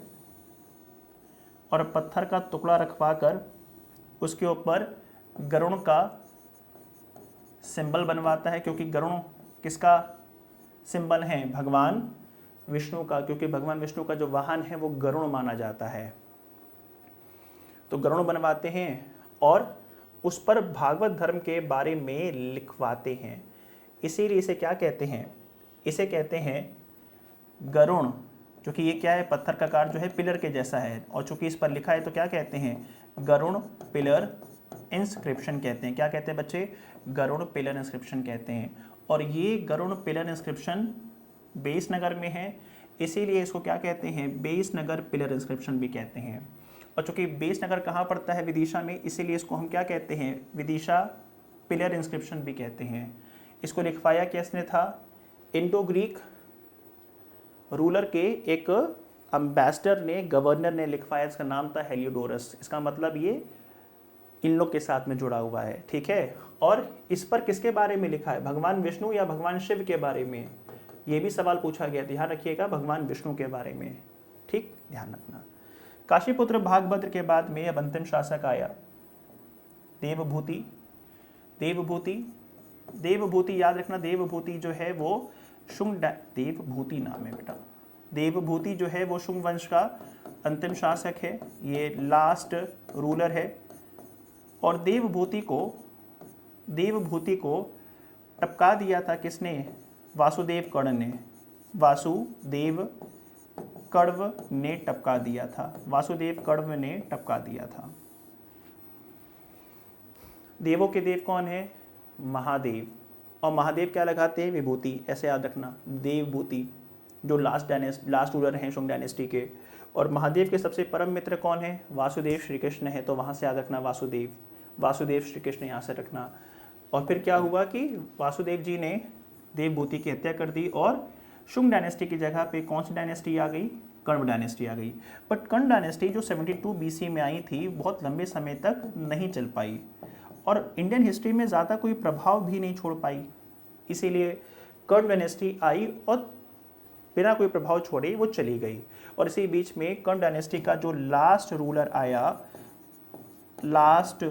आया उसका नाम था सुशर्मा। और ये इतना शर्मा रहे थे कि इनको कितने वाहनों ने? 7 वाहनों ने कुचल दिया, मत डाला। इस तरीके से 7 वाहनों ने कर्ण वंश समाप्त किया और सत्ता में आए थे। बट ये महाराष्ट्र के अंदर रहेंगे सातवाहनास, ये नॉर्थ के अंदर नहीं आएंगे। तो हमारे शुंग और कण्व ठीक से हो गए। शुंग कण्व के बाद में हमें कहानी लेके जानी है अब चेदीस के ऊपर। चेदीस के बाद में फिर हम सातवाहनास पे आते हैं, क्योंकि आपको याद होगा कि मैंने आपको ऑर्डर में कहा था कि सबसे पहले हम लोग शुंग करेंगे, फिर कण्व करेंगे, फिर चेदी, फिर सातवाहनास करेंगे, क्योंकि सातवाहन थोड़ा बड़ा है। तो अब हम सबसे पहले चेदी करेंगे। इट्स टाइम फॉर चेदी। चेदी की अगर हम बात करेंगे तो चेदी, पहली बात तो तुम्हें मैप पे कहाँ देखने को मिले थे? चेदी हमें कलिंग के अंदर देखने को मिले थे। कलिंग स्टैंड फॉर उड़ीसा के अंदर देखने को मिले थे। और जो चेदीस हैं वो किस धर्म को मानते हैं? ये जैनिज्म को मानते हैं या जैन धर्म को मानते हैं? बेटा याद रखना, ये जैनिज्म को मानते हैं या फिर जैन धर्म को मानते हैं चेदीस। चेदीस के बारे में पढ़ोगे तो जो चेदीस हैं, इनके जो संस्थापक हैं, इनके जो फाउंडर हैं, उनका नाम है महामेघवाहन। नाम क्या है? महामेघवाहन। बेटा नाम है ना महामेघ, बड़े बादल। बड़े बादल तुम्हें कैसे लगते हैं? वाहन के समान लगते हैं। महामेघवाहन, आओ तुम्हें चांद के पार ले जाएं, है ना। महामेघवाहन संस्थापक थे। बट इसी चेदी डायनेस्टी के जो मोस्ट इम्पॉर्टेंट या सबसे प्रोमिनेंट, सबसे इम्पॉर्टेंट, सबसे महत्वपूर्ण शासक थे, सबसे खास शासक थे, जिनका नाम था खारवेल। जिनका नाम क्या था? खारवेल। खारवेल की बात करें तो खारवेल ने कुछ उपलब्धियां हासिल की हैं, और जो भी उपलब्धियां हासिल की हैं उसके बारे में हमें इंफॉर्मेशन मिलती है, उसके बारे में हमें जानकारी मिलती है। और वो जानकारी जो मिलती है वो हमें एक अभिलेख से मिलती है, कि एक इंस्क्रिप्शन से मिलती है। उस इंस्क्रिप्शन का नाम क्या है? उस इंस्क्रिप्शन का नाम मैंने तुम्हें पहले भी पढ़ाया था। उस इंस्क्रिप्शन का नाम क्या है? हाथी हाथी गुम्फा इंस्क्रिप्शन से, हाथी केव इंस्क्रिप्शन से, हाथी गुम्फा अभिलेख से जानकारी मिलती है। अब यहाँ पे तुम्हें एक लाइन खींचनी होगी। हाथी गुम्फा अभिलेख सिचुएटेड कहाँ पर है? ये देखो, ये तुम्हारा उड़ीसा का बेल्ट है, ये ईस्टर्न घाट या पूर्वी घाट है, ये पूरा का पूरा पहाड़ी इलाका है। पूरा जो कि इधर का पूरा पहाड़ी इलाका है, तो यहाँ पे तुम्हें दो पहाड़ियाँ मिलेंगी। एक मिलेगी तुम्हें उदयगिरी और एक मिलेगी तुम्हें खंडगिरी। उदयगिरी पर 19 गुफाएं बनवाई गई हैं, जबकि खंडगिरी पर 15। तो उदयगिरी में जो 19 गुफाएं बनवाई गई हैं, 1-2 करके 19 गुफाएं बनवाई गई हैं, उनमें गुफा नंबर 15 जो है वो है हाथी गुम्फा अभिलेख। वो है उदयगिरी की हाथी गुम्फा अभिलेख, जहाँ पे हमें विस्तार से खारवेल की उपलब्धियों के बारे में जानकारी मिलती है। वैसे भी हमें हाथी के बारे में जानकारी कहाँ से मिलती है? हाथी, धरती पर रहने वाला सबसे बड़ा जानवर कौन है? हाथी। और पानी में सबसे बड़ा रहने वाला जानवर कौन सा है? वो है व्हेल। हाथी और व्हेल, याद रखना। तुम्हें मैं एक और इंटरेस्टिंग बात बताता हूँ, वो भी तुम याद रखना। तुमने नाम सुना है उदयगिरी बेटा, बट उदयगिरी उड़ीसा के साथ साथ तुम्हें उदयगिरी एक और जगह मिलेगा। उदयगिरी मिलेगा तुमको मध्य प्रदेश में भी बचे, और उदयगिरी के अंदर भी पहाड़ है, तो वहाँ भी उदयगिरी केव्स हैं। यहाँ भी उदयगिरी केव्स हैं, यहाँ भी हैं। लेकिन जो एमपी वाली उदयगिरी केव्स है, वहाँ पे जो गुफाएं बनी हैं वो गुप्त काल में बनी हैं। कब बनी हैं? वो गुप्त काल में बनी हैं। और वहाँ पर जो मूर्ति बनी है वो जैन धर्म की नहीं है, क्योंकि यहाँ पर जैन धर्म की मूर्तियाँ मिलेंगी। जब यहाँ पे जब जाओगे तो तुम्हें हिंदू धर्म की मूर्ति मिलेगी। और हिंदू धर्म में किसकी मूर्ति मिलेगी? हिंदू धर्म के अंदर भगवान विष्णु की मूर्ति मिलेगी, भगवान विष्णु की। भगवान विष्णु का एक अवतार मिलेगा, जिसे क्या कहते हैं? जिसे हम कहते हैं वराह अवतार। जिसे हम क्या कहते हैं? वराह अवतार कहते हैं। समझ में आ रहा है? भगवान विष्णु के 10 अवतार हैं, उनमें से एक वराह अवतार भी है ना? वो तुम्हें वहाँ मिलेगी, भूलना नहीं। सब एग्जाम में इतना डिफरेंस पे आता है, ठीक है। अब हाथी गुम्फा अभिलेख के बाद या खारवेल के बाद हम जा रहे हैं अब सातवाहनास की तरफ। हम सातवाहनास को कवर करेंगे, बट सातवाहनास को हम कवर करेंगे मैप के ऊपर। सातवाहनास कहाँ कवर करेंगे? सातवाहनास को कवर करेंगे हम लोग मैप के ऊपर। हम इसे कवर करेंगे मैप के ऊपर, क्योंकि मैप पे जब हम कवर करते हैं तो हम उसको लंबे समय तक याद रख पाते हैं। मैं इसको थोड़ा रफ कर देता हूँ। रफ करके मैं फिर से आपको इसी मैप के ऊपर समझा देता हूँ।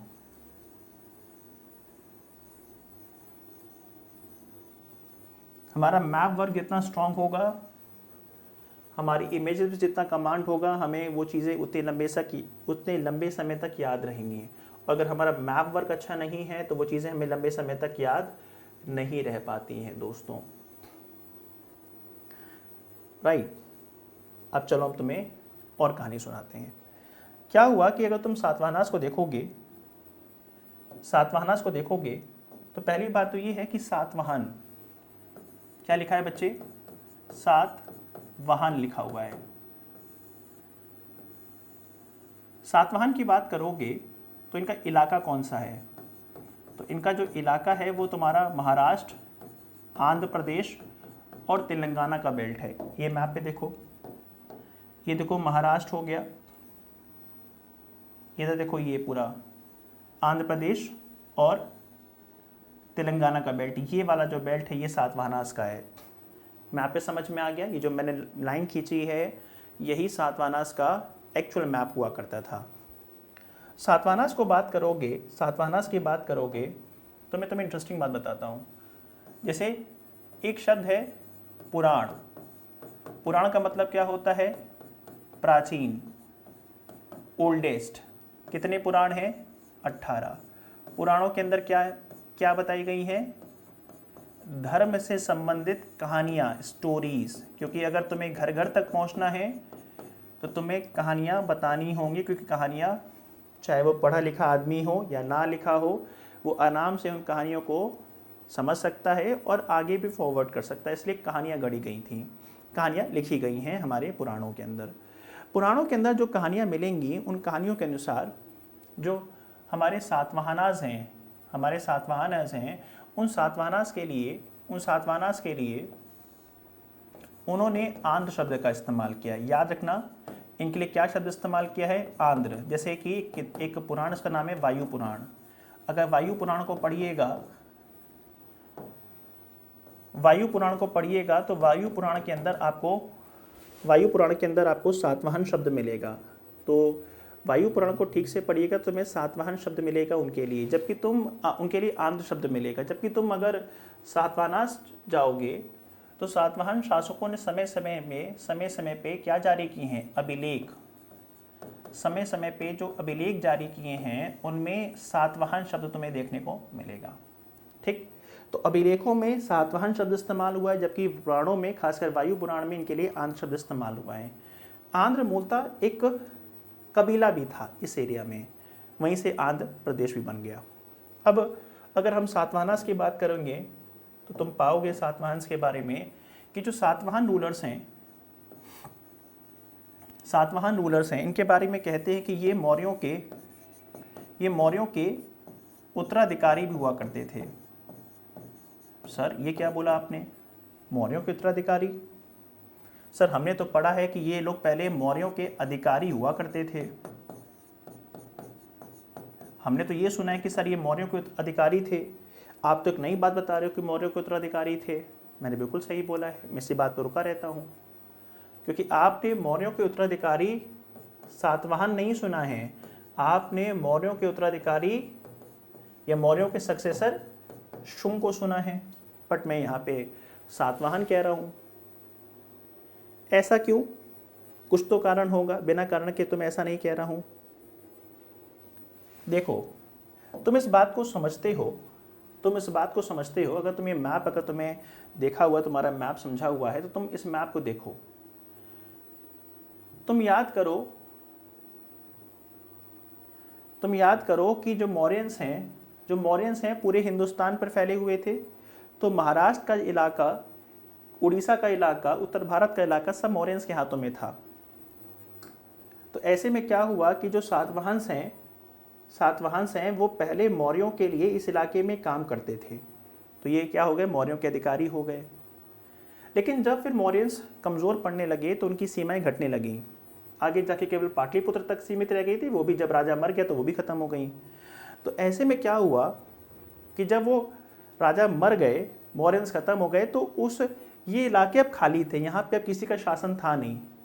तो ऐसे में इस इलाके में चेदी आके बैठ गए, इस इलाके में सातवाहन्स आके बैठ गए, इस इलाके में शुंग आके बैठ गए।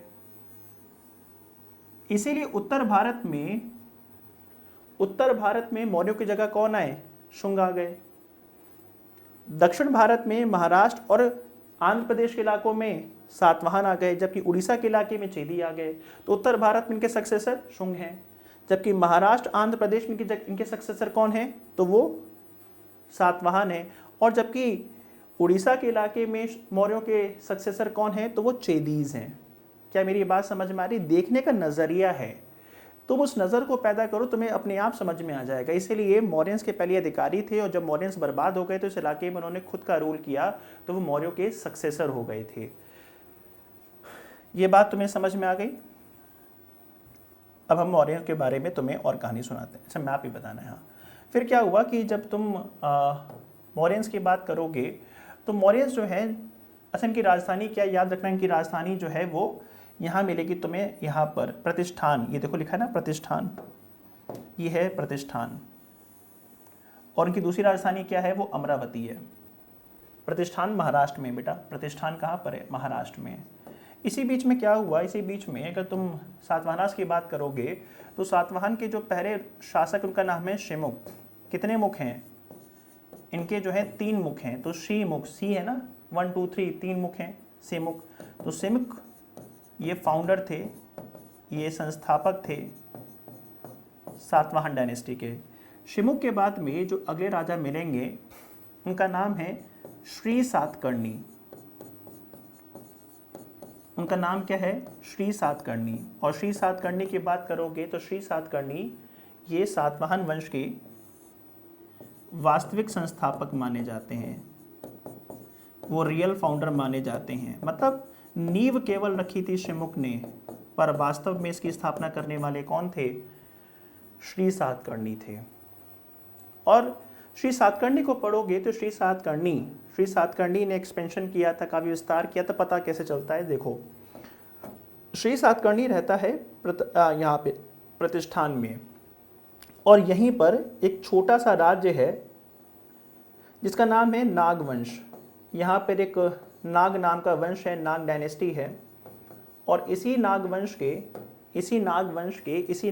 की एक राजकुमारी थी, इसका नाम था नागनिका। क्या नाम था? नागनिका। तो क्या किया था? श्री सातकर्णी ने नागनिका से शादी की थी। मैंने हमेशा समझाया ना, शुरुआती स्तर में राजा महाराजाओं की शादी आसपास के इलाके में होगी, तो इसलिए श्री सातकर्णी की शादी किसके साथ होती है? नागनिका के साथ में होती है। और जब श्री सातकर्णी की शादी नागनिका के साथ में होती है तो नागनिका आगे जाकर एक अभिलेख लिखवाती है जिसे हम कहते हैं नाना घाट पुणे अभिलेख। बेटा भूलना नहीं, नाना घाट पुणे अभिलेख, नाना घाट पुणे इंस्क्रिप्शन। तो पहली बात तुम ये बताओ, पुणे कहाँ पड़ता है? सर जी महाराष्ट्र में। कैसा इलाका है? पश्चिमी घाट का हिस्सा है।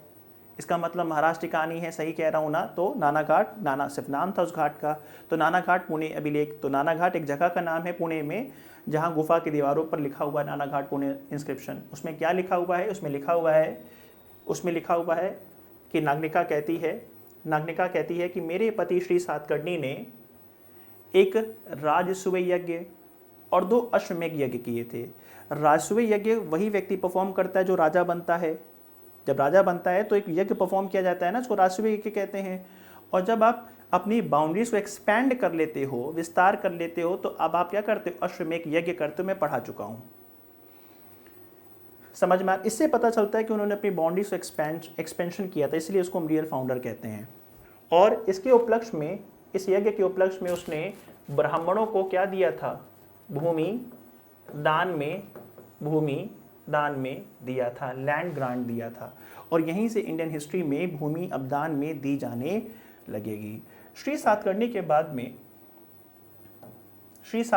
बाद में अगला शासक आया था हाल। पर गड़बड़ क्या हो गई? हाल जब इस इलाके पे रूल कर रहे थे, मुझे रफ करना होगा, मैं रफ कर दे रहा हूँ, रफ करते हुए चलूँगा।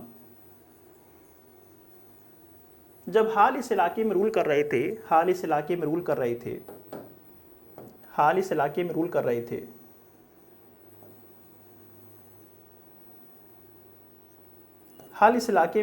एक्सटेंशन कर दीजिए। हाल जब यहाँ पे रूल कर रहे थे तो इनका कंट्रीब्यूशन ये है कि इन्होंने किताब लिखी है। उस किताब का नाम है गाथा सप्तशती। बेटा याद रखना, गाथा सप्तशती किताब लिखी है। एक नॉवेल है ये, वो लिखी इन्होंने, रोमांटिक नॉवेल है, वो लिखी है गाथा सप्तशती। अब जब ये हाल किताब लिख रहे हैं तो ये हाल की समस्या क्या? ये बहुत ताकतवर राजा नहीं है, और ताकतवर राजा नहीं होंगे तो इनके पड़ोसी पर हमला करेंगे। तो ये जो इलाका तुम देख रहे हो, ये वाला गुजरात वाला इलाका, गुजरात वाले इलाके में कौन रहते थे? गुजरात वाले इलाके में शक लोग रहते थे, शक डायनेस्टी। क्योंकि इस समय भारत में कौन आ चुके हैं? शकाज आ चुके हैं। और शकाज भारत के उत्तर पश्चिम इलाके में, गुजरात में वो रह रहे थे। तुमने नाम सुना है रुद्रदामन का? वही वाला शक। तो शकाज की बात करोगे तो शकों के समय शासक का नाम था नहपान। खाई के पान बनारस वाला, वही नहपान। नहा धो के क्या खाते हैं? पान। समझ में आ गया? नहपान। इस नहपान को मौका मिला, उसको समझ में आ गया कि सातवां नास कमज़ोर है, तो नहपान ने क्या किया? मौका पाकर अपने पड़ोसी पर हमला किया। हमला हमेशा पड़ोसी पे तो होगा, विस्तार करना है तो कहाँ करोगे? अगर ये आदमी यहाँ रहता तो बिहार पे थोड़ा हमला करेगा। समझ में आया? इसलिए नहपान ने हाल पे हमला किया और हाल को बुरी तरीके से हरा दिया। और जब हरा दिया तो खूब डिंडोरा पीटा अपने नासिक इंस्क्रिप्शन में। नासिक जगह का नाम है क्योंकि कुछ इलाका कैप्चर कर लिया था, नासिक वाला जो इलाका है कैप्चर कर लिया था। और नासिक इंस्क्रिप्शन में लिखवाया, नासिक अभिलेख में लिखवाया कि मैंने ये कर दिया, मैंने सातवाहन को हरा दिया, खूब डिंडोरा पीटा। फिर हाल के बाद में कौन आ गए? हाल के बाद में नेक्स्ट रूलर आए। हाल के बाद में नेक्स्ट रूलर आए, इनका नाम था गौतमी के पुत्र, गौतमी के पुत्र श्री सातकर्णी। गौतमी के पुत्र श्री सातकर्णी आए। इस सातवाहन डायनेस्टी के सबसे ताकतवर राजा गौतमी पुत्र श्री सातकर्णी। कहानी सुनाता हूं मैं आपको। गौतमी पुत्र श्री सातकर्णी बड़े ताकतवर राजा थे। उनको पता था कि हमसे पहले राजा को मार डाला था हाल को, इसीलिए रिवेंज लेने के लिए, बदला लेने के लिए इस बार गौतमी पुत्र श्री सातकर्णी ने नहपान पर हमला किया। और जब नहपान पर हमला किया तो इस बार नहपान को काट डाला, नहपान को काट डाला। और जब नहपान को काट डाला तो नहपान को काटने के बाद जो खोए हुए इलाके थे वो वापस पा लिए। और इसके बारे में इन्होंने डिटेल में लिखवाया। कहाँ लिखवाया? अपने जो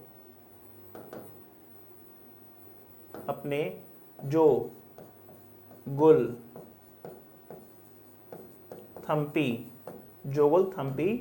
अभिलेख में खूब विस्तार से लिखवाया। जोगुल थम्पी अभिलेख में खूब विस्तार से लिखवाया। मेरी बात समझ में आ गई? अब तुम्हें नए नज़रिया तुम्हें देता हूँ ताकि इंडियन हिस्ट्री तुम्हें समझ में आए। शकों ने पहले सातवाहन को हराया, सातवाहनों ने फिर शकों को हराया। और ऐसा बार बार होता रहा। कभी शक भारी पड़ते थे सातवाहन पे तो कभी सातवाहन भारी पड़ते थे शकों के ऊपर। तो ऐसे में क्या होगा? जो पैसा विकास पे खर्च होना चाहिए था वो युद्ध में खर्च हो रहा था। क्योंकि जब इतिहास में दो शक्तियां दोनों बराबर ताकतवर होंगी या कुछ 19-20 का आंसर होगा तो लड़ाइयाँ लंबी चलेंगी। और जब लड़ाइयाँ लंबी चलेंगी तो दोनों बर्बाद हो जाएंगे। और इसीलिए शकास और सातवाहन के बीच में जब लड़ाई लंबी चली दोनों बर्बाद हो गए आगे जाकर। और ऐसे में आगे जाके गुप्त के या शकास के इलाके पर गुप्त कब्जा कर लेंगे, ऐसा होगा। और सातवाहन से बर्बाद होंगे तो सातवाहन को हटा के यहाँ पर इसी महाराष्ट्र के इलाके में वाकाटक वंश आ जाएगा बेटा, वाकाटक वंश आ जाएगा। समझ में आ रहा है? तो यहाँ पर आगे जाके गुप्त आ जाएंगे, यहाँ पर आगे जाके वाकाटक वंश आ जाएंगे। क्योंकि ये दोनों लगातार लड़ रहे थे, कोई हार मानने को तैयार नहीं, सारा पैसा खर्च कर दिया, दोनों कमज़ोर हो गए, फ़ायदा किसी और ने उठा लिया। तो शका को रिप्लेस कर दिया गुप्ता ने और सातवाहन को रिप्लेस कर दिया वाकाटक वंश ने। डन? समझ में आया कि नहीं आया? अब मैं तुम्हें गौतमी पुत्र श्री सातकर्णी कहानी सुनाता हूँ। हुआ क्या था कि इसका नाम श्री सातकर्णी था और इसकी माँ का नाम था गौतमी वल्लभ श्री। एक बार ये यज्ञ कर रहा था और जब यज्ञ कर रहा था तो जो यज्ञ करवाने वाले लोग थे उन्होंने कहा कि तुम्हारी जो माँ है गौतमी वल्लभ श्री वो एक विधवा है और वो विधवा है, विडो है, तो वो इस यज्ञ में बैठ नहीं सकती क्योंकि यज्ञ अपवित्र हो जाएगा। तो इस आदमी ने कहा कि मैं उस यज्ञ को नकारता हूँ जो मेरी माँ का अपमान करता है या मेरी माँ को स्वीकार नहीं कर सकता है। और उसके बाद कहा कि मैं श्री सातकर्णी आज के बाद अपनी माँ के नाम पे जाना जाऊँगा, गौतमी का पुत्र श्री सातकर्णी। और अपने बेटे को बोला कि पुलमावी सुनो, तुम भी अपनी माँ के नाम पे जाने जाओगे, क्योंकि इसकी माँ का नाम और श्री सातकर्णी की पत्नी का नाम था वशिष्ठी। तो वशिष्ठी के पुत्र पुलमावी। आगे जाके इस खानदान के सभी शासकों ने अपनी माँ का नाम अपने नाम के साथ इस्तेमाल किया है। इसीलिए लोग कह देते हैं कि सातवाहन वंश कैसा वंश है? सातवाहन वंश मात्र सत्तात्मक वंश है या मैट्रियार्कल है, बट मैं सहमत नहीं हूँ। मैट्रियार्कल सोसाइटी है, मैं सहमत नहीं हूँ। क्योंकि अगर ऐसा होता तो महाभारत के जो पात्र हैं वो भी अपने आप को अपनी माँ के नाम से जानते। गंगापुत्र भीष्म, कौंतेय, गंधारी नंदन, हाँ क्या नाम था? गंधारी, हाँ गंधारी पुत्र दुर्योधन। माँ का नाम लगाने से कोई समाज मात्र सत्तात्मक हो गया? महिलाओं की दशा अच्छी हो गई? कभी एनालिसिस वाले पार्ट में पढ़ाऊंगा तब मैं बताऊंगा कि इसके क्या क्या डायमेंशन और हो सकते हैं। अभी हम दूसरे तरीके से चल रहे हैं। समझ में आ रहा है? इतिहास दो तरीके से पढ़ा जाता है बच्चे, एक होता है वर्टिकल, एक होता है हॉरिजेंटल। आप ये जानकारी हासिल करके क्वेश्चन कर लोगे, लेकिन जब बहुत डिटेल में क्वेश्चंस करने होते हैं तो उसके लिए ये भी जानकारी चाहिए। समझ में आ रहा है? मैं इसको भी रफ कर दे रहा हूँ, कोई कभी मतलब नहीं है। समझ में आ गया? तो ये पूरी कहानी थी। अब इधर क्या हो, गौतमी पुत्र श्री सातकर्णी की बात करोगे तो इसकी जो माँ है गौतमी वल्लभ श्री, क्या नाम है? गौतमी वल्लभ श्री। तो गौतमी वल्लभ श्री को देखोगे तो गौतमी वल्लभ श्री ने, गौतमी नाम मत भूलना बेटा, गौतमी गौतमी वल्लभ श्री। अगर तुम गौतमी वल्लभ श्री को देखोगे तो गौतमी वल्लभ श्री जो गौतमी पुत्र श्री सातकर्णी की माँ है ना, वो एक अभिलेख लिखवाती है उसी नासिक में, क्योंकि नासिक का इलाका जो खो दिया था वो इन्होंने वापस पा लिया था। तो उसी नासिक के अंदर इन्होंने भी एक अभिलेख लिखवाया गौतमी वल्लभ श्री ने कि मेरा बेटा जो है वो उच्च कोटि का ब्राह्मण है, बहुत बढ़िया ब्राह्मण है, वेदों को मानता है, क्योंकि जो ब्राह्मण है वेदों को मानेगा, क्योंकि हिंदू धर्म की स्टार्टिंग वेदों से हुई है ना। उच्च कोटि का ब्राह्मण है, वेदों को मानता है, और मेरे बेटे के घोड़े 3 समुद्र का पानी पीते हैं। 3 समुद्र कौन कौन से हैं? इधर है तुम्हारा अरेबियन सी, इधर है तुम्हारा बे ऑफ बंगाल, इधर है तुम्हारा इंडियन ओशन, अरब सागर, बंगाल की खाड़ी और हिंद महासागर। इसका मतलब क्या है कि इधर भी विस्तार किया, इधर भी विस्तार किया, इधर भी विस्तार किया। इससे पता चलता है कि गौतमी पुत्र श्री सातकर्णी ने अच्छा खासा विस्तार किया था। समझ में आ रहा है कि नहीं आ रहा है? याद रखिएगा, इस दौर में जितने भी अभिलेख लिखे जा रहे हैं वो प्राकृत भाषा में हैं, प्राकृत भाषा में ही है, प्राकृत लैंग्वेज में, और जो स्क्रिप्ट इस्तेमाल हो रही है वो ब्राह्मणी इस्तेमाल हो रही है। बात समझ में आया? इसके बाद में वशिष्ठी पुत्र पुलमावी आ गए, थोड़े कमज़ोर शासक थे। वशिष्ठी के बाद में यज्ञ श्री सातकर्णी आ गए थे, और उनके सिक्कों की खास बात थी कि उनके सिक्कों के ऊपर शिप बना था, जहाज, जो इनके समुद्र में होने वाले व्यापार को इंडिकेट कर रहा था। और फिर आगे जाके पुलमावी सेकंड आते हैं, जो सातवाहन डायनेस्टी के लास्ट रूलर थे, और उसके बाद उनकी हत्या हो जाती है, वो ख़त्म हो जाते हैं। फिर इस इलाके में, यहाँ पर इस इलाके में तुम्हें सातवाहनों के बाद तुम्हें कौन मिलेंगे? वाकाटक मिलेंगे, वाकाटक मिलेंगे, और इस इलाके में जो कर्नाटका का बेल्ट होगा यहाँ तुम्हें कौन मिलेंगे? कदम्ब। कदम्ब बेटा भूलना नहीं, ये सब तुम्हें गुप्त काल में काम आएगा। तो महाराष्ट्र में वाकाटक आ चुके थे और कर्नाटका में कदम्ब आ चुके थे। सातवाहनास के बारे में याद रखना कि सातवाहनास के बारे में कहते हैं कि सातवाहनों ने एक सिक्का पहली बार चलवाया था, वो था सीसे का सिक्का, लेड कॉइन। बात समझ में आ रही है कि सातवाहनास का कंट्रीब्यूशन क्या है कि इन्होंने एक सिक्का चलवाया था, इन्होंने कॉइन इंट्रोड्यूस किया था पहली बार, वो है सीसे का सिक्का, लेड कॉइन। लेड कॉइन, सीसे का सिक्का पहली बार चलाया था, और अपने जीवन काल में कभी भी एक कॉइन नहीं चलाया है, वो है सोने का सिक्का। इन्होंने कभी भी सोने का सिक्का जारी नहीं किया था। मैं आशा करता हूं कि आपको सातवाहनास के बारे में, शुंग, कण्व, सातवाहन और चेदीस के बारे में बहुत डिटेल के अंदर आपको मैंने सारी जानकारी दी है। अब मैं सातवाहनास को यहीं पर रोकता हूं, क्योंकि शुंग, कण्व, सातवाहन, चेदी हमारे पूरे हो चुके हैं। अब बारी है विदेशियों की। अब बारी किसकी है? विदेशियों की बारी है। विदेशियों की बारी करें तो विदेश में सबसे पहले हमें किसको पढ़ना चाहिए? सबसे पहले हमें, थोड़ा सा मैं इसको भी रफ करूंगा क्योंकि मैं मैप का ही इस्तेमाल करूंगा, क्योंकि ये सब चीज़ें मैप में बेहतर समझ में आती हैं।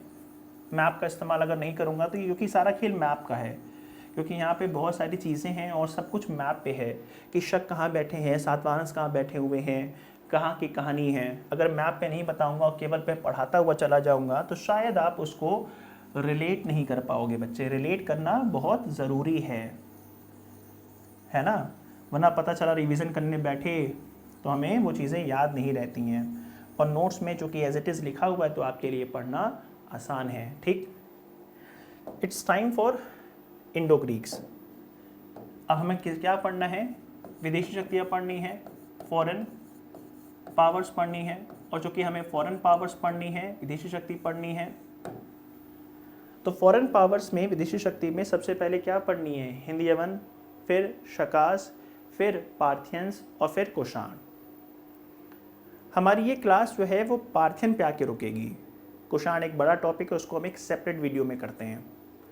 सबसे पहले बात करते हैं इंडो ग्रीक्स की, कि मौर्य उत्तर काल में सबसे पहले विदेशी हमलावर कौन आए थे? हिंद यवन आए थे। हिंद यवन आए थे। हिंद यवन आए थे। ऐसे यवन जो हिंदुस्तान की सीमा पर काफ़ी लंबे समय से रह रहे थे, इसलिए इनको हिंद यवन कहते हैं। भारत में पहले हमलावर पर्शियंस थे या फारसी लोग थे, दूसरे हमलावर ग्रीक थे और तीसरे हमलावर हिंद यवन हुआ करते थे। ये लोग किधर से आए हैं तुम्हें पता है ना? ये लोग किधर से आए हैं? अब नॉर्थ वेस्ट के रास्ते हिंदुस्तान में आए हैं। भारत के उत्तर पश्चिमी इलाकों में, उत्तर पश्चिमी इलाकों से ये भारत आए थे। और मैं इनकी कहानी आपको ऑलरेडी सुना चुका हूँ कि जब हिंद यवन भारत में आए थे तो हिंद यवन भारत में एक ग्रुप में नहीं आए थे। हिंद यवन भारत में कितने ग्रुप में आए थे? 2 ग्रुप में आए थे। एक ग्रुप रह रहा था, याद करो, यहाँ पर सियालकोट के अंदर। कहाँ पे रह रहा था? सियालकोट के अंदर। तुम्हें याद है डेमेट्रियस गया था, मार खा के आया था, फिर मिलन गया था, फिर मार खा के आया था, फिर उसने भारत के धर्म को अपना लिया था। और दूसरा ग्रुप कहाँ रह रहा था? तक शिला के अंदर, जिसने मार खाने से हाथ खींच लिया, हम मार ना खाब, हम दोस्ती करब। इसीलिए उसने विदिशा में अपने राजदूत को भेजा था, हेलिडोरस को, और उसने भागवत धर्म को स्वीकार कर लिया था। तो इनकी कहानी तो हमारी ऑलरेडी हो चुकी है। इसीलिए कहते हैं कनेक्ट करके पढ़ना चाहिए। जैसे कनेक्ट करके पढ़ोगे चीज़ें तो मेरी दूर दूर वाली जो हैं वो आसान होती चली जाएंगी। बट इनका एक सेपरेट कॉन्ट्रीब्यूशन है जिसकी वजह से मुझे लिखना पड़ा। हिंदुस्तान में पहली बार गोल्ड कॉइन, हिंदुस्तान में पहली बार gold coin, first time gold coin या सोने का सिक्का, हिंदुस्तान में पहली बार सोने का सिक्का, सोने का सिक्का अगर हमें कभी देखने को मिला है, हिंदुस्तान में कभी सोने का सिक्का देखने को मिला है तो हमें मिला है हिंद यवनों के समय। हिंद यवनों के समय आपको सोने का सिक्का पहली बार देखने को मिलता है। इससे पहले हिंदुस्तान के इतिहास में हमें कभी भी सोने का सिक्का देखने को नहीं मिला। और उनकी खास बात क्या है कि इनके जो सिक्के थे, इनके सिक्के जो थे ये रोमन स्टाइल में, ग्रीक अपने आप को रोमन्स कहते थे, तो इनके जो सिक्के हैं वो किस स्टाइल में हैं? रोमन स्टाइल में हैं, जिसमें राजा जो है वो लंबी वाली टोपी पहने हुए है। ठीक है, अब इनकी खास बात क्या है? इनकी जो फीचर्स हैं जो आपको याद रखनी चाहिए इनके सिक्कों की, इसमें राजा का फोटो बनाए हैं, इसमें राजा का फोटो बनाए हैं, और ना केवल फोटो बनाए बल्कि राजा का नाम भी लिखा है। इसमें राजा का फोटो भी बना है, राजा का नाम भी लिखा है। इसका मतलब सिक्कों से अब हमें इस काल के बारे में, इस दौर के बारे में ऑथेंटिक इन्फॉर्मेशन मिल सकती है। इसलिए इंडो ग्रीक का जो योगदान है वो भारत में वो है गोल्ड कॉइन के लिए, क्योंकि इन्होंने गोल्ड कॉइन जो इशू किया था भारत में, फिर वो आगे जाके इंडियन कल्चर का पार्ट बना। और जो गोल्ड कॉइन किए थे वो बनावट सिक्कों की बहुत साफ थी। सिक्का इतना अच्छा था कि उस पर राजा की साफ साफ तस्वीर बनी थी, क्योंकि सिक्के पर कोई चीज़ बनानी वो आसान काम थोड़ी ना होता है, वो तकनीकी विकास है। तो साफ साफ तस्वीर बनाई थी और उसके नीचे राजा का नाम भी लिखा हुआ था। अब क्या हुआ? अब इंडो ग्रीक्स का मामला ख़त्म हो गया। इंडो ग्रीक्स के बाद भारत में जो अगले विदेशी आते हैं वो शक डायनेस्टी है। वो कौन सी डायनेस्टी है? वो शक डायनेस्टी है। अब शक डायनेस्टी के बारे में पढ़ते हैं। शकास के बारे में पढ़ोगे, शकों के बारे में पढ़ोगे, जब भारत में दूसरा ग्रुप आया शकों का, शक, जिन्हें हम सीथियन भी कहते हैं, जिन्हें हम क्या कहते हैं? सीथियन भी कहते हैं। शक बोलेंगे तो भी ठीक है, और शक की जगह पे हम सीथियन बोलेंगे तो भी ठीक है। शक या सीथियन जो हैं वो भारत के नॉर्थ वेस्टर्न पार्ट से आए थे। तो ये कई ग्रुप में, लेकिन 2 ही ग्रुप हमारे काम के हैं। एक ग्रुप जो है वो तक्षशिला से लेकर मथुरा वाले बेल्ट में रहा, और दूसरा वाला जो ग्रुप रहा वो गुजरात और उज्जैन के इलाके में रहा। एक ग्रुप जो है वो इस इलाके में रहा, तक्षशिला, माफ़ कीजिएगा, ये तक्षशिला वाले बेल्ट में, तक्षशिला से लेकर मथुरा वाले बेल्ट के बीच में रहा। ये तक्षशिला लिखा हुआ है, ये मथुरा लिखा हुआ इसी बेल्ट के बीच में रहा, समझ में आया। और जो दूसरा वाला बेल्ट आया वो इस इलाके में रहा।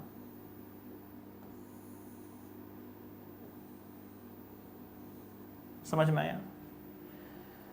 अच्छा, एक बात मैं और तुम्हें और समझाता हूँ कि शक अपने आप को एक और नाम से जानते थे। शक अपने आप को कहते थे शतरप। क्या कहते थे? शतरप। शक अपने आप को शतरप कहते थे। शतरप, बेटा पा है ये, शतरप कहते थे, शतरप कहते थे।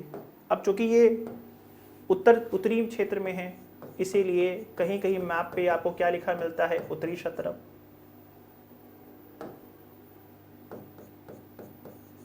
और क्योंकि ये पश्चिमी इलाकों में है तो क्या कहते हैं? पश्चिमी शतरप कहते हैं। बेटा भूलना नहीं, मैं तुम्हें जो बातें बता रहा हूँ वो टफेस्ट पार्ट है हिस्ट्री का। ये सबसे हिस्ट्री का टफेस्ट पार्ट है। नहीं आता है, आता है तो आता है, नहीं आता है तो नहीं आता, ये सब साफ बात है। इसलिए बहुत ध्यान सुनना। मैं जितनी टेक्निकलिटी होती है वो सब पढ़ा रहा हूँ क्योंकि एग्जामिनेशन अपना स्टैंडर्ड ऊपर कर रहा है। अगर तुम पुराने घिसे पीटे पैटर्न पर रहोगे तो शायद तुम जो आसान क्वेश्चन है वो तो कर लोगे, लेकिन जैसे वो क्वेश्चन घुमाएगा तो फिर तुम्हें वहाँ दिक्कत आएगी। इसलिए मैं तुमको उस लेवल पे लेके जा रहा हूँ ताकि वो जब पेपर का स्टैंडर्ड अपग्रेड करेगा तो तुम उसके साथ में दोस्ती कर पाओ, कम से कम समझ पाओ। समझ में आया? अब ये जो शक हैं जिन्हें सीथेन भी कहते हैं, शतरप भी कहते हैं, ये दो ग्रुप में भारत में, एक इस तरफ में एक इस तरफ है। इधर वाले ज़्यादा महत्वपूर्ण है नहीं, इधर वाले ज़्यादा महत्वपूर्ण हैं। कोई खास काम कर ही नहीं पाए। यहाँ पे दो राजा मिलेंगे, एक का नाम है माउज, चूहा होता है ना माउज, और एक का नाम था अजीज फर्स्ट। अजीज फर्स्ट, माउज अजीज फर्स्ट, कोई काम ही नहीं किया, कमज़ोर थे और आगे जाके अजीज फर्स्ट को टपका डाला था। टपकाया किसने था? टपकाया किसी यहीं के किसी शासक ने था। और जब टपकाया तो कहा कि देखो मैंने विदेशियों को हिंदुस्तान से भगा दिया है, मार दिया है। तो उसने अपने आप को, उस आदमी ने अपने आप को क्या कहा? विक्रमादित्य कहा। विक्रमादित्य, विक्रम मतलब होता है प्रतापी, आदित्य मतलब सूर्य, सूर्य जैसा प्रतापी, विक्रमादित्य कहा। और इसी विक्रमादित्य से एक वर्ड निकल कर आया विक्रम, और इसी पर एक कैलेंडर है जिसे हम क्या कहते हैं? विक्रम संवत कहते हैं। विक्रम संवत कहते हैं, संवत कहते हैं। और यही विक्रम संवत हमें कब देखने को मिलता है? 57 BC में देखने को मिलता है। 57 BC में देखने को मिलता है। ये कंट्रीब्यूशन है, भूलना नहीं। इधर अगर तुम वेस्टर्न शतरप की तरफ जाओगे तो वेस्टर्न शतरप में तुम्हें कई राजा मिलेंगे, जैसे भूमक मिलेगा। भूमक फाउंडर है। वेस्टर्न शतरप का फाउंडर कौन है? वेस्टर्न शतरप का फाउंडर भूमक है, जबकि नॉर्दर्न शतरप का फाउंडर कौन है? माउस था। भूमक का किसी फाउंडेशन रखा, उसके बाद कोई योगदान नहीं है। उसके बाद एक मिलेगा चष्ठन। चष्ठन, कोई कंट्रीब्यूशन नहीं चष्ठन का। चष्ठन के बाद में तुम्हें मिलेगा खाई के पान बनारस वाला, वही नहपान। याद आया नहपान? वही नहपान, ये वही नहपान था जिसने शकास पर हमला किया, जिन्होंने सातवाहनास पे हमला किया था और हाल को डिफीट किया था। लेकिन लेटर ऑन हाल ने इनको क्या किया? हाल के मरने के बाद गौतमी पुत्र श्री सातकर्णी ने क्या किया था? हाल का बेहाल कर दिया था। समझ में आया? नहपान के बाद में कौन आता है? नहपान के बाद जो सबसे प्रोमिनेंट रूलर आता है उसका नाम है रुद्रदामन। रुद्रदामन, ये वही रुद्रदामन है, ये वही रुद्रदामन है। इसकी चर्चा हमने मौर्यों के समय की थी। तो ये शकास से संबंधित शक रूलर है रुद्रदामन। कौन सा शक? पश्चिमी शक रूलर का नाम है रुद्रदामन। यही है रुद्रदामन। रुद्रदामन का नाम भूलना नहीं। और रुद्रदामन जो कि शकों का सबसे ताकतवर राजा है, ये सातवाहन से भारी पड़ रहा था और इसने जो भी अचीवमेंट हासिल की है उसके बारे में इंफॉर्मेशन मिलती है। गुजरात का इलाका देखोगे, यहाँ पर एक जगह पड़ती है जूनागढ़।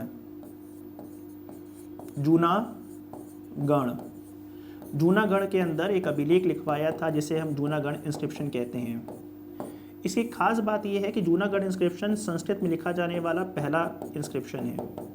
हिंदुस्तान में अभी तक जितने भी अभिलेख लिखे जा रहे थे, चाहे वो सातवाहन के हों, चाहे वो चेदीस के हों, चाहे वो शुंग के हों, मौर्यों के हों, वो सब प्राकृत में और ब्राह्मणी में थे, प्राकृत भाषा में, ब्राह्मणी लिपि में। बट हिंदुस्तान का ये पहला अभिलेख है, फर्स्ट इंस्क्रिप्शन है जो कि संस्कृत में, विदेशी होने के बाद भी हमारी संस्कृति से दोस्ती कर रहा है। क्यों? बताया था ना, मलिच वाला कॉन्सेप्ट, इसीलिए संस्कृत में है। और ये वही जूनागढ़ इंस्क्रिप्शन है जिसके अंदर तुमको याद है एक कहानी सुनाई थी कि यही जूनागढ़ के अंदर ये लिखता है कि आज से कई सौ साल पहले चंद्रगुप्त मौर्य यहाँ पर शासन करते थे। और चंद्रगुप्त मौर्य ने जब देखा कि यहाँ पे पानी की समस्या है तो अपने अधिकारी, नाम याद करो, बताया था, पुष्यगुप्त वैश्य की हेल्प से यहाँ पर एक सुदर्शन लेक बनवाई थी। बाद में उनके जो पौत्र हुए ग्रैंडसन अशोक, उन्होंने इस इलाके में अपने अधिकारी, अपने गवर्नर यवन तुषाश्व की हेल्प से एक कैनाल बनवाई थी, नहर बनवाई थी, पानी का अरेंजमेंट करवाया था। लेकिन वो अब जो झील है वो टूट चुकी है। तो मैं रुद्रदामन अपने मंत्री सुविशाख की हेल्प से मैं इसको क्या करवा दे रहा हूँ, रिपेयर करवा रहा हूँ। और इसके लिए मैं जनता पर कोई भी टैक्स नहीं लगाऊंगा, बिना कर लगाए, बिना काम करवाए वो उसका रिपेयर करवा दिया था, पानी का बंदोबस्त करवा दिया था। लेकिन रुद्रदामन के टपकने के बाद, इनकी डेथ के बाद में शक डायनेस्टी कमज़ोर हो जाती है और आगे जाके एक राजा मिलेंगे रुद्र सिंह तृतीय, और ये वही रुद्र सिंह थर्ड होंगे जिनको गुप्त शासक तुमने नाम सुना है, चंद्रगुप्त द्वितीय, चंद्रगुप्त विक्रमादित्य इन्हें टपका देंगे और इन्हें टपका के इनका खेल खत्म कर देंगे। तो शकास की एक कहानी थी। शकास के जाने के बाद में अगले पात्र कहानी में आते हैं, वो हैं पार्थियन। वो कौन है? पार्थियन। पार्थियन की बात करोगे तो पार्थियन का एक और भी नाम है, वो है पल्लव। बता चुका हूँ मैं, इन्हें पल्लव के नाम से जानते हैं। इनमें कोई खास राजा नहीं है और इनका कोई योगदान भी नहीं है कोई खास। ईरान से ये लोग आए थे और इनमें एक राजा मिलेगा, वो है गोंडो फर्नेश मिलेगा। गुंडा भाई क्या रे बनेगा रे? गोंडो फर्नेश के बारे में पढ़ोगे तो गोंडो फर्नेश जो है ना, गुंडा क्या रे बने गुंडा, है ना, फिनिश कुछ पढ़ता नहीं है। गुंडा फर्नेश के बारे में कोई खास योगदान नहीं है। गुंडो फर्नेश जो है वो तक्षशिला में रूल कर रहे थे, क्योंकि तक्षशिला में ये बर्बाद हो गए थे ये लोग, है ना, हट गए थे तो ये लोग आ गए थे, तक्षशिला के अंदर आ गए थे। तो इन्होंने जो कुछ भी अचीवमेंट हासिल किया उसके बारे में हमें इंफॉर्मेशन मिलती है कभी से, जो अफगानिस्तान में है आज। उसका नाम है तख्त ए भाई अभिलेख। तख्त ए भाई अभिलेख। यस, तख्त ए भाई अभिलेख, भूलना नहीं बेटा, तख्त ए भाई अभिलेख। तो तख्त ए भाई इंस्क्रिप्शन अफगानिस्तान में जगह का नाम है, वहीं से हमें इनके बारे में थोड़ी जानकारी मिलती है। अब चूंकि गोंडो फर्नेश जब उत्तर भारत में शासन कर रहे थे तो इसी समय क्या हुआ, इसी समय ईसा मसीह का जन्म हो चुका था और ईसा मसीह के मरे हुए 100 साल हो चुके थे। तो ईसा मसीह के मरे हुए 100 साल जब हो गए, उनके मरने के 100 साल के बाद बहुत सारे उनके जो फॉलोवर्स थे वो दुनिया के अलग अलग इलाकों में गए। और ऐसे में एक पादरी जो है सेंट थॉमस, वो हिंदुस्तान में आया। तो भारत में आने वाला पहला पादरी कौन है? वो सेंट थॉमस है। वो कहाँ पर आया था? तो केरल में आया था। और उस समय नॉर्थ इंडिया में कौन है? ये गोंडो फर्नेश है। अब इस सेंट थॉमस को आना था नॉर्थ इंडिया में, ऊपर की ओर आना था, लेकिन रास्ता भटक गया और रास्ता भटकने की जगह ये चला गया चेन्नई की तरफ। और चेन्नई में एक अडियार रिवर बहती है ना, अडियार रिवर के बगल में इसको मार डाला गया था। तो सेंट थॉमस को मार डाला गया। तो वहीं पे सेंट थॉमस आइलैंड भी है, चेन्नई में ही है। समझ में आया? अगर चेन्नई कभी जाइएगा तो, है ना, तो वहाँ पे जो क्रिकेट ग्राउंड है ना, उसी के जस्ट बगल में ही से हमारा सेंट थॉमस आइलैंड भी है, छोटा सा, याद रखिएगा। क्लियर हुआ? वहीं सेंट थॉमस, यही जो वही चेन्नई है ना, चेन्नई, वहीं पे तुम अडियार नदी किनारे थियोसॉफिकल सोसाइटी का एक हेडक्वार्टर भी देखोगे इंडिया में जो है, एनी बेसिड वाला, ठीक है। वही बगल में देखोगे अडियार नदी किनारे IIT मद्रास भी है, ठीक है, ध्यान रखना। यहाँ तक क्लियर हो गया। अब कहानी में तुम्हें नेक्स्ट जो पात्र मिलेंगे वो हैं कुषाण। अब कुषाणों की कहानी पढ़ेंगे हम अपनी अगली क्लास में। होपफुली ये जो टेक्निकल चैप्टर था, बहुत टेक्निकल चैप्टर था, वो बहुत टेक्निकल चैप्टर आपको समझ में आ गया है। मिलेंगे अगली वीडियो में, और अगली वीडियो में जब हम मिलेंगे तो हम बात करेंगे कुषाणों की, और कुषाणों के साथ ही हमारा जो लेटर मौर्यन पीरियड की कहानी है वो कंप्लीट हो जाएगी। ठीक है, हिंदी और इंग्लिश में आपके नोट्स आपकी एप्लीकेशन पे अवेलेबल हैं, उसको ठीक से पढ़ लीजिएगा। तब तक के लिए शुक्रिया, बाय बाय।